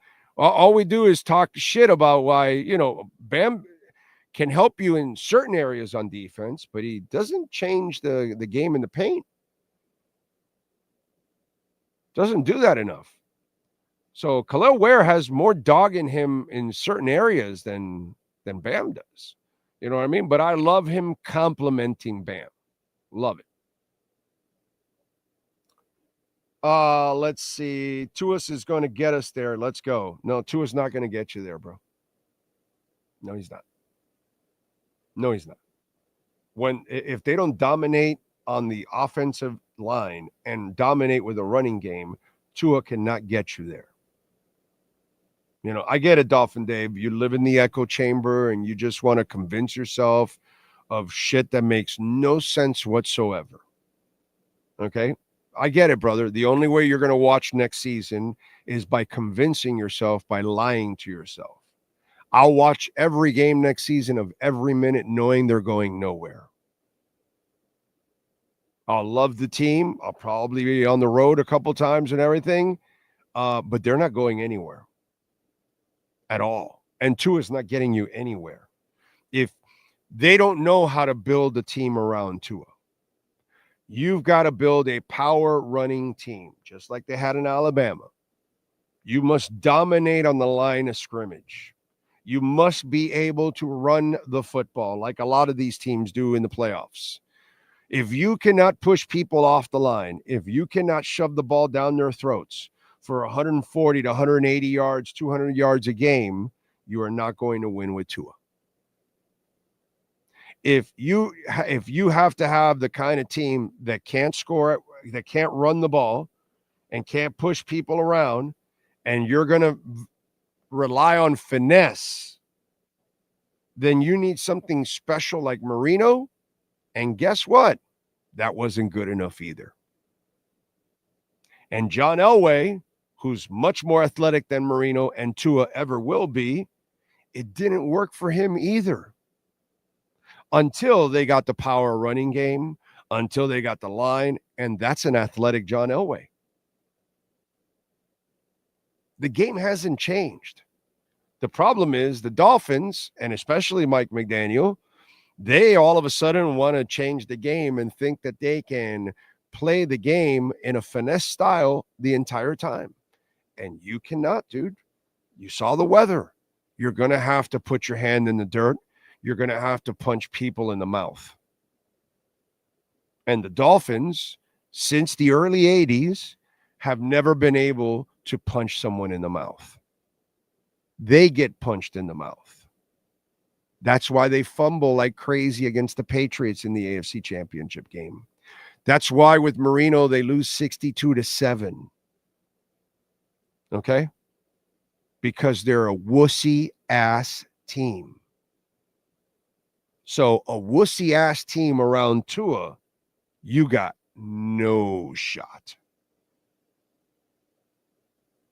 Again, Dolphin Dave, if you need to go find an echo chamber, brother, there's a lot of those pro Dolphin shows out there. You can find them. I'm sure you can find them right on the Dolphin website. They'll put on the pom-poms for you all the time if you want, dude. Okay?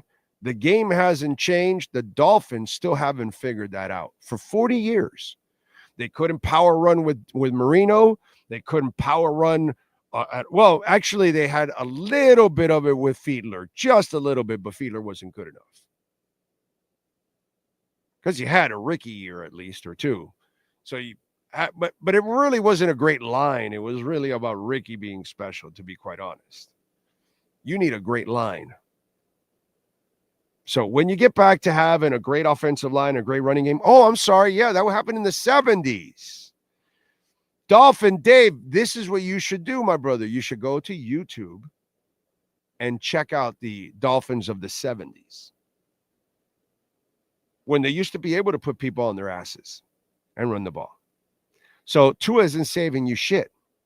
What Tua's going to do is get himself injured again because he'll do something stupid like, start to run and take on tacklers and all that. Oh, by the way, hold on now. Hold on.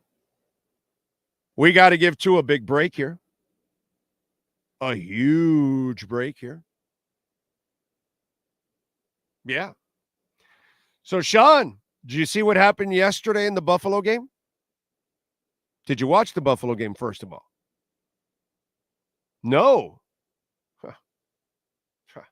So you didn't see what happened when somebody ran into Damar Hamlin again?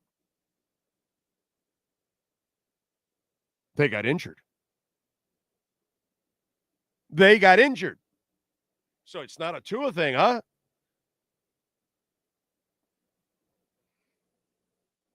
Damar Hamlin all of a sudden has become a wall dude. Put out his own teammate yesterday. That was amazing. That's it. Now, so Tua ran into a wall named Damar Hamlin. We're all like, yeah, he's 170 pounds soaking wet. Here's another dude running into Damar Hamlin yesterday, and he was out for the game.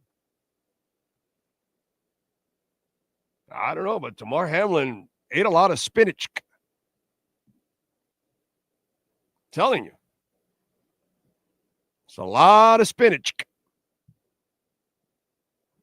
That's impressive by Damar Hamlin. And by the way, he also comes up with killer turnovers.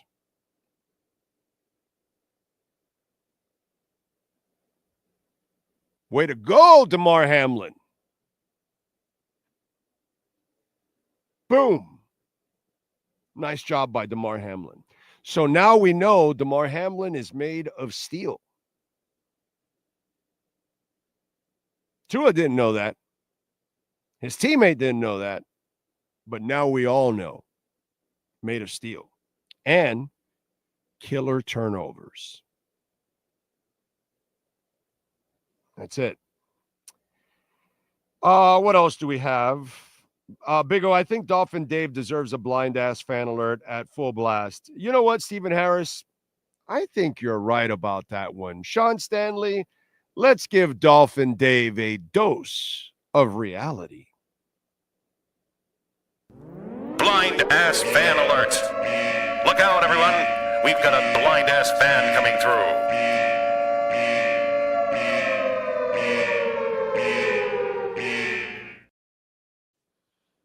Sal says every team beats themselves. Now it's only the Ravens. No. That's so Raven. Is what it is. Do I have a second favorite team? No, I don't. But I don't hate Tampa or Jacksonville. Just want you to know that. Unless they're playing the Dolphins, I root for them. They're not my second or third favorite teams, but because they're in the state of Florida, I give them a little love. So if the Dolphins aren't playing them, I'll root for Tampa or Jacksonville. I will tell you that at least. Because I'm a Florida kid, man. I'm born and raised here. Born in Belle Glade, raised in Miami. So, it's like, Florida's my state. So I got no hate for Tampa at all and zero for Jacksonville. Now, if we're playing them, I want the Dolphins to beat each of them 100-0. Okay? But not a favorite, but I have no dislike for those teams at all. Unless Urban Meyer is coaching them. What else do we have here?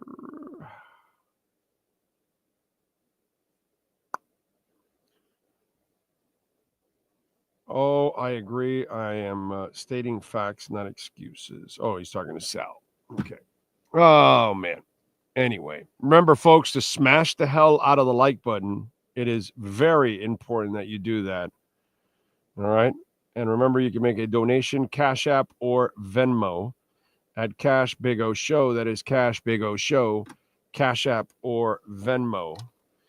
What else do we have going on? So Weaver will get a second interview with the Saints.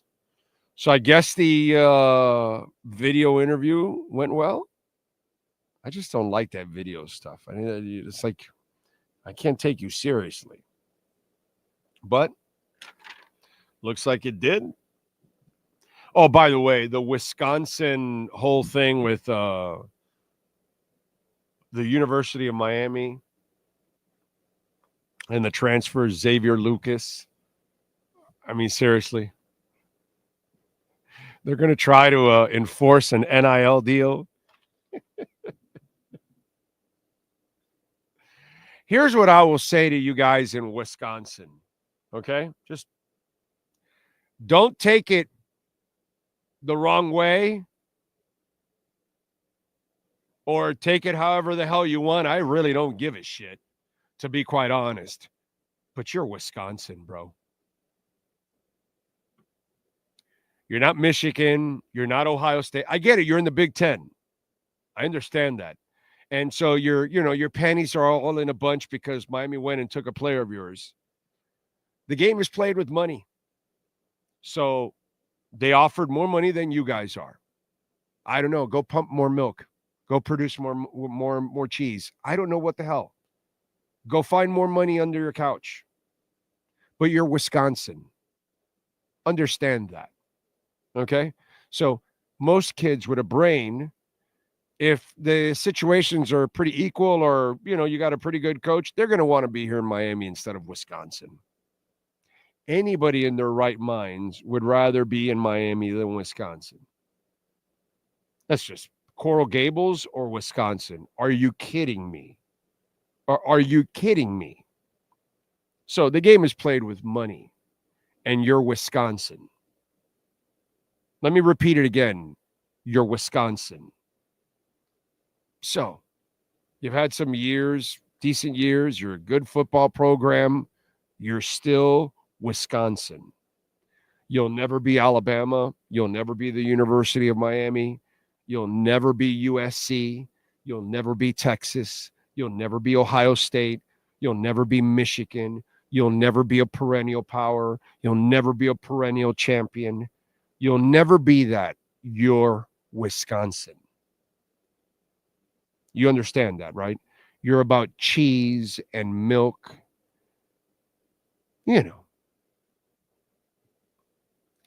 We're about sun, fun, the Cavender twins, championships all over the place.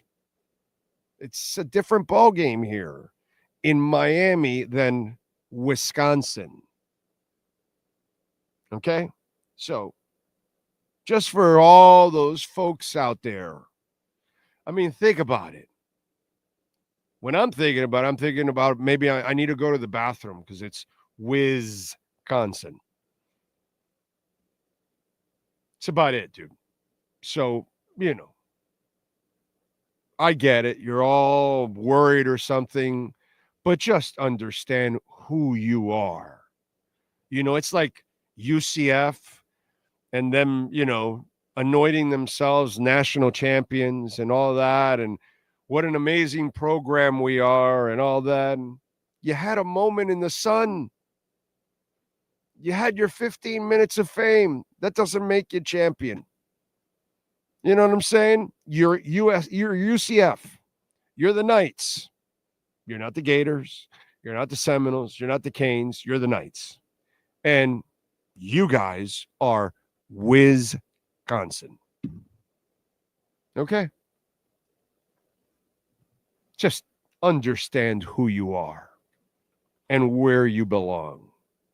Know your place. Wisconsin. What a joke. What a bunch of minor leaguers. They lose, and then they go to the weakest way of trying to solve the problem. Oh, Lordy, Lordy, Lordy. All right, let's get to a little music history here. Let's start off with musicians celebrating birthdays today on January 20th. All right. Nathan Connolly, born on this date in 1981 from the Irish rock band Snow Patrol. Bullet for My Valentine, nice vocalist. Matthew Tuck, born on this date in 1980. Rob Burdon, drummer for Linkin Park, born in this date in 1979.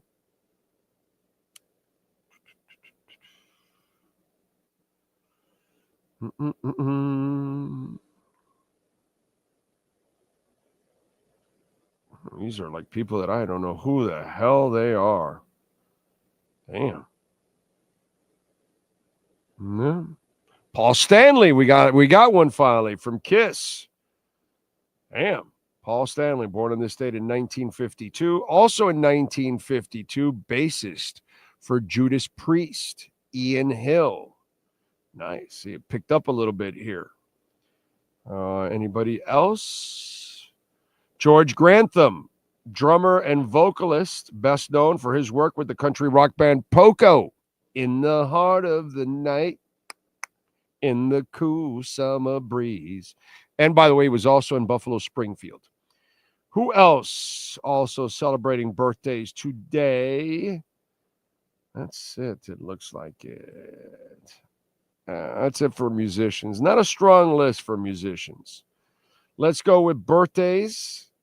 Folks celebrating regular birthdays today. David Lynch, who we just lost. The director was born in the state in 1946. We just lost him a couple days ago. Skeet Ulrich, actor. He is 55. What was that show that I liked that there was only like a season or two from Skeet? But there was a war, and oh God, I forgot the name of that.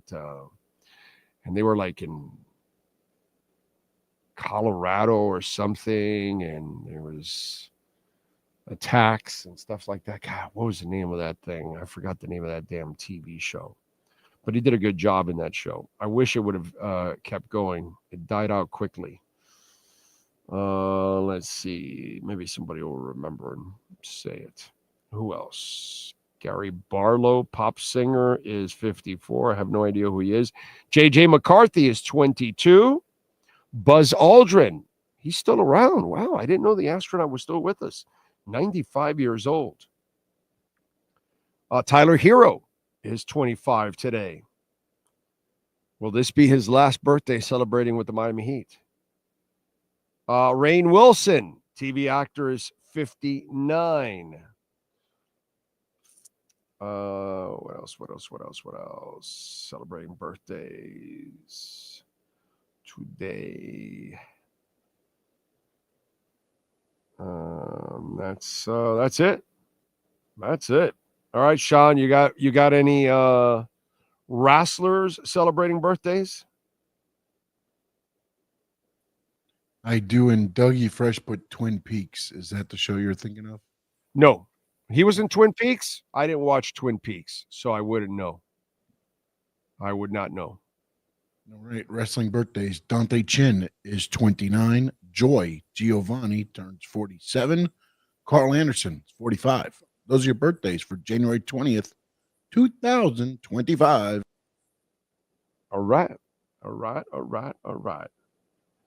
In fact, let me see if hitting the it says gain notoriety in the 90s with roles as Billy Loomis in the 96 hit thriller Scream and Chris Hooker in Craft. He also played recurring roles in TV's Jericho. That's it. Miracles and Robot Chicken. In 2017, he began starring as F.P. Jones on the CW drama Riverdale. Well, it was Jericho. I really enjoyed that movie, that show, Jericho. I thought he did a really good job on Jericho. That's the show that I was talking about. All right, let's move over to music history. What happened today on January 20th? Let's start off with 82. Ozzy Osbourne famously bit the head off of a bat during a show in Des Moines, Iowa. A fan had thrown the bat on stage, and stunned by the lights, it laid motionless. The Prince of Darkness thought it was fake, so he picked it up and attempted to bite its head off, and the bat started to flip its wings, and Ozzy realized it was real. The rocker wound up being rushed to the hospital and was forced to get a series of rabies shots. Poor bat. In 1969, a student at New Jersey's Ocean County College named Bruce Springsteen got two of his son's poems published in the school's literary yearbook.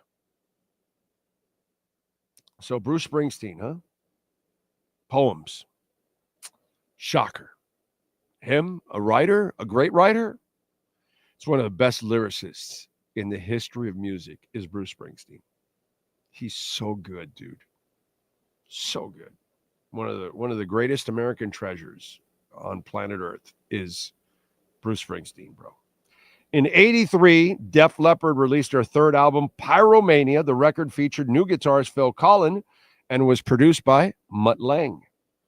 In 1988, the Beatles were inducted into the Rock and Roll Hall of Fame. George Harrison, Ringo Starr, Yoko Ono, and Sean and Julian Lennon all attended, but Paul McCartney did not. Instead, he sent a letter explaining that his absence is due to continuing business differences with the other ex-Beatles. And he was smoking a lot of weed. In 1999, on this date, Stone Temple Pilots singer Scott Weiland, while on probation for a 1997 heroin case, was arrested for failing to provide a urine sample to his live-in drug treatment center.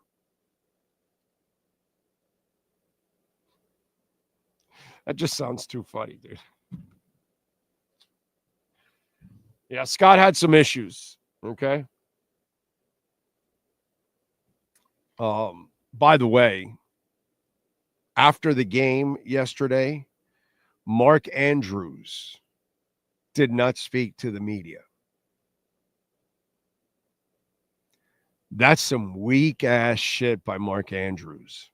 He's a fantastic player. Everybody knows he had a game he's never had in his life. He's never been that kind of player. He's been the guy that has come through all the time for them. What he did yesterday twice is unheard of. The fumble and the drop, that's not normal for him.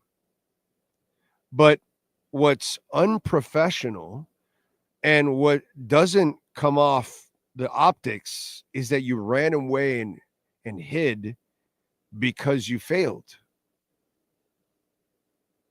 That's not a good look, because that's not a good sign either. You can't handle the heat. I mean, Lamar Jackson has screwed up every year pretty much in the playoffs. And he goes and he answers questions. And yesterday he defended Mark Andrews like the classy kid that he is, because it's not only Mark's fault. Lamar's fumble led to a touchdown. The game was close enough that that touchdown mattered. So Lamar's mistake cost them dearly. The interception cost them dearly. everybody screws up. You're going to screw up. I'm going to screw up, but we got to face the music. So I would tell Mark Andrews that you need to change your ways, my brother. Life is going to smack you in the face a lot. It's not all going to be beautiful. You're going to have bad moments. You're going to have embarrassing moments. You're going to make decisions that you are not proud of, decisions that you made a bad decision. We're all human beings. It's normal. It sucks because we all got to go through it.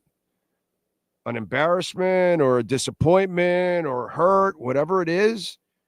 But we all go through it. But you got to face the music, dude. That was weak, bro. That was really weak that he didn't talk to the media yesterday.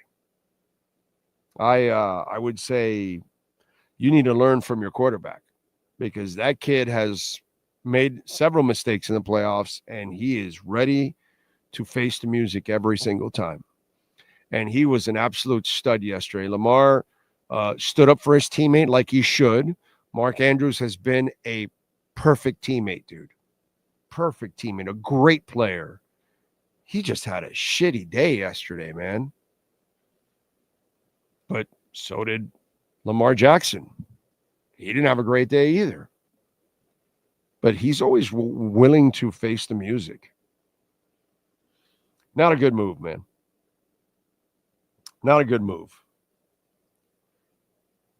As a Canes fan, I cannot root for Notre Dame or Ohio State tonight. Yeah, I know. I'm rooting for money, Devin. That's what I'm rooting for. The Dairyland of America. That's it. Corso says, I'm Wisconsin. Or you mean you're in Wisconsin? I don't know what that means. Thank God I was not born in Wisconsin. Big O, if Sal says, Big O, I'm a big monster. I'm going to Wisconsin. Their linemen go to the NFL. Yeah. But they also don't win anything in Wisconsin. So that's a good thing. They win a lot of cheese in Wisconsin. But it seems like some players in Wisconsin make more cheese in Miami. Anyway, yes, Miami Dolphin YouTube vintage games. That's it. That is your echo chamber. Yeah, you are Mr. YouTube vintage. Devin says, if the Eagles go to the Super Bowl, it's not because of Jalen Hurts. That's all I'm saying, bro. Oh, yeah, no, definitely not. It's because that O-line, that D-line, and the running game. It's Peyton Manning all over again. It's Broncos Peyton Manning. Jalen Hurts actually has an arm, but his accuracy is just as useful as Peyton Manning's was with the Broncos a few years ago when they won the championship. That's all it is. It's not that Peyton Manning won that championship. The Broncos carried his ass all the way. Yeah, it's the same thing. Jalen Hurts can run the ball. That's it. As a passer, he ain't shit, dude. He ain't shit. He's just a phenomenal athlete. And so athletes every once in a while will make some nice throws because they're great athletes. But not because of anything else, you know?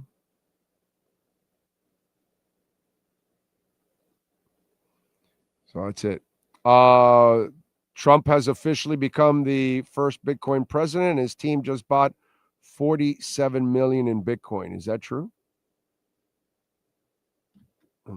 They bought 4.7 million in Ethereum, Aave, Chainlink this morning because he's the 47th president. So he bought 4.7 million of certain cryptos today. Are we pumping yet? Nah, we're at 104,000. I like how I'm just saying 104. It's nothing. Not bad. Not bad. Big O, what are your thoughts on Tom Morello? Where would you rank him in the pantheon of guitarists? He's a great guitarist. Tom Morello, Rage Against the Machine, all that. He's a great guitarist, dude. I don't know. He's not in my top 10, if that's what you're asking, but he is a great guitarist. Okay? That's all I can say. Won't put him in, one of my top guys, but he's phenomenal. Absolutely phenomenal. That I cannot, I can never argue. Steve, Hateful Steve is in the house, sending in a Venmo. He says, hello from Costa Rica. Looking forward to a nice crypto pump around noon. Damn, he's in Costa Rica. Steve, you bastard. He's in Costa Rica. God, I want to go to Costa Rica. I'll be there this summer. I'll be in Panama and Costa Rica this summer. I'm going to go for like 8 days or something like that. So I'm going to go and start the scouting to start the preparations for the move from Florida in a few years. But I got to start scouting places to go because they're pricing my ass right out of here. That's for sure. Captain Saki says, Big O, I took your advice over the weekend for the playoff football and took the underdog. I finished 3-1. Well, you would have finished 3-0 with my advice because I said don't touch the Eagles, and I won all 3 games. So you would have gone 3-0. You something happened in that Eagles game, right? Because I saw it at 6, so it was a push. But maybe there was a half point somewhere, and you ended up getting screwed or something. I will recommend Rotan, Honduras, Big O. I have seen that new area of Honduras where they have very special areas and all that kind of stuff. And it's a lot of American money has made that area go. In fact, I want to say 5 of the biggest investors in that part of Honduras, I think 4 of them are American, I believe. So I've seen it. And they have in Honduras, the place you're talking about, by the way, they have a Bitcoin town there. It's a beautiful, beautiful, beautiful, but you got to spend a lot of money to live there. It's not cheap. Okay? It's cheaper to live in Honduras, but not in that reparto that they have in that area. That place is very expensive, my brother. So I cannot leave here to go there. You know what I'm saying? I got to go somewhere where my money will go a lot farther. And Costa Rica and Panama, my money will go a lot farther.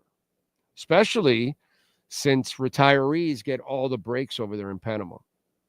Retirees get 25% off their insurance, 25% off movies, 25% off restaurants.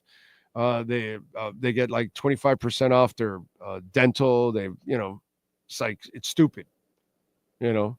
Panama City's got a John Hopkins. It's top notch when it comes to their medicine. So, all that kind of stuff, you're not really going to miss. Actually, Panama City, if you go look at it, it'll remind you a ton of Miami. That's how much Panama's made, inroads, and it's much cheaper standard of living. Period. So that's where this show may originate from Central or South America in the future, because I will not be living here in the future. I will definitely be moving out at one point or another. I cannot afford to stay in Florida long term, unfortunately. I'm not rich, so. And I don't make a ton of money. So I will brutally honest. So I think we will be moving eventually, So I think, believe it or not, Trump bought me a little more time. Because if Kamala wins, then, higher taxes and all kinds of other crap. And maybe I got to rush it to get out a little bit more. Trump might buy me a little bit more time, actually. That's about it. But either way, it's going to get really, really bad because we are going to go into hyperinflation in a big time way because they know how to print money. And they're going to print a lot of money.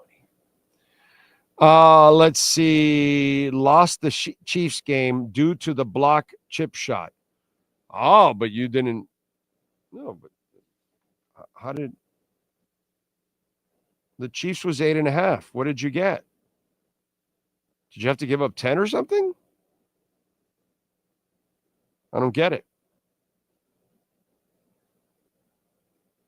What did you get the Chiefs at? That one doesn't make sense. Did you get the Chiefs? Did you have to give like 10.5 or something? 9.5. Is that what you have to give? Did you have to give up 9.5? Is that what happened? So you lost by that half a point? Damn. Weird seeing Henry only get 16 carries. Well, they were stopping him. So that's the thing.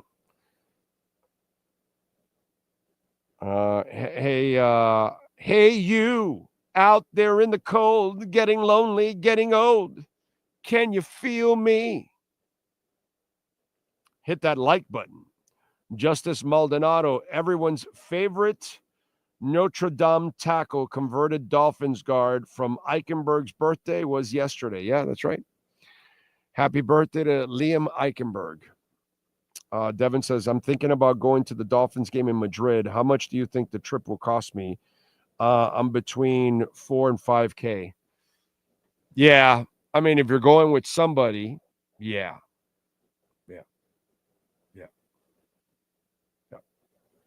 Something like that.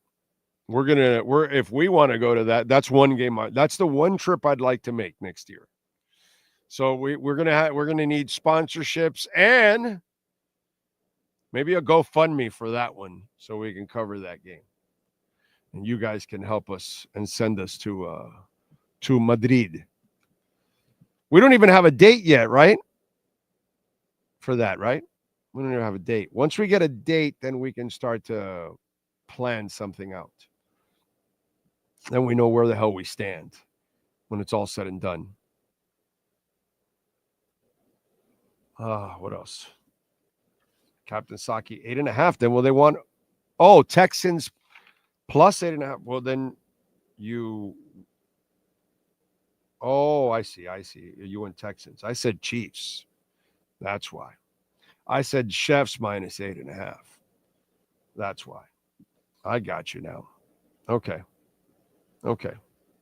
I got you. All good in the hood. I'm thinking about going to the Dolphins game. I got that already. Why would anybody ruin a trip to Spain by going to a Dolphins game? I know, because that's only I'd go for like a week, Pat. So you check out Spain and then you check out the game. That's all. That's it. I got to tell you, listen, I had a great week in LA. Although we won that game, right? Didn't we beat the Rams? Yeah, the Dolphins beat the Rams. Okay, I had a great week in Seattle. I went to 3 concerts in Seattle. Yeah, 3 concerts in Seattle. And they lost. I had a great week in Seattle. I got to see Seattle, ate some good food, met a bunch of Dolphin fans, went to a couple concerts, and then saw a shitty game. I had a great week in Seattle. Had a great week in LA. It doesn't matter if the Dolphins win or lose. It's not the main reason why I'm there anymore. So if I go to Madrid, I'm sure there'll be a concert I can go to. I'm sure there's going to be some stuff I can attend and go check out. Go check out some monuments and stuff like that. Sean and I can drive around the city and check out all the different stuff that's going on. Who knows? Maybe there's a football game in town. Real Madrid. Well, no, because if Real Madrid's the home team, they won't be home because they'll set it up that way that they won't be home, I'm sure. But anyway, whatever. Who knows? Maybe they play on a Wednesday and we get there early in the week and then we get to watch the game on a Wednesday or something. Who knows? So Europe isn't very cheap. Brother, nothing's cheap. Have you been? Everywhere is expensive. Everywhere is expensive. Yeah. That's why when people freak out about our prices and our inflation, it's actually not nearly as bad as it is in other places. It's actually, after the pandemic and all that, most places got hit way worse than we did. we've bounced back a lot stronger than most countries, actually. And we're still bad. So yeah, I'm expecting it to be expensive anyways, JC. Canada was a joke, dude. Oh my God. I feel terrible for Canadians. Holy crap. So, yeah, well, you know why Germany's cheap? Have you seen what's happened to that country? It's gone to shit, dude. The heart of manufacturing, in Europe has died. Yeah. Germany is going the other way. Oh my God. Things are really bad in Germany. Really, really bad. Their stuff is getting devalued by a ton. Anyway. What else do we have? Where we at with Bitcoin right now? Where are we cruising in Bitcoin? Where are we at? 105? Is that what it says here? Yep, 105,000. So we've been fluctuating like 105 to 107. It hit almost 109, but we have not pumped to where we were expecting to pump. So we'll see if it comes in later on as it goes on the day, and Trump gets in and starts putting out all the stuff that he's going to put out now. Anyway, we appreciate you all out there as always. Thank you. Actually, Portugal and Spain are the cheapest from Western Europe. Portugal's getting a little bit more expensive, actually. It's not as cheap. Portugal's gotten a little more expensive, and it's a great place to live. Fantastic place to live. Although they're eliminating in Portugal because real estate went through the roof, because people were moving to Portugal because it's a great place to live, great culture, food, great place in the world to live too. The real estate prices went through the roof. So Portugal now is passing a law to stop selling properties to out of country folk. And I think Spain wants to do that too, because in Madrid things are getting out of control also. So they're talking about that. A lot of these countries that have such a boost in tourism, they also end up watching their economies get boosted, but their real estate get boosted, and then it prices out the very same people that live there.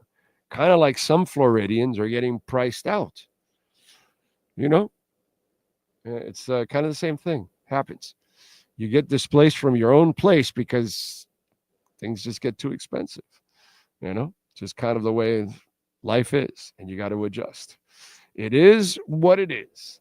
Thanks to Sean Stanley. Thanks to Ira Winderman. Thanks to all of you for tuning in. Whoever hit the like button, thank you. If you send in a super chat, appreciate that immensely. Visit our amazing sponsors, Cash App or Venmo or PayPal.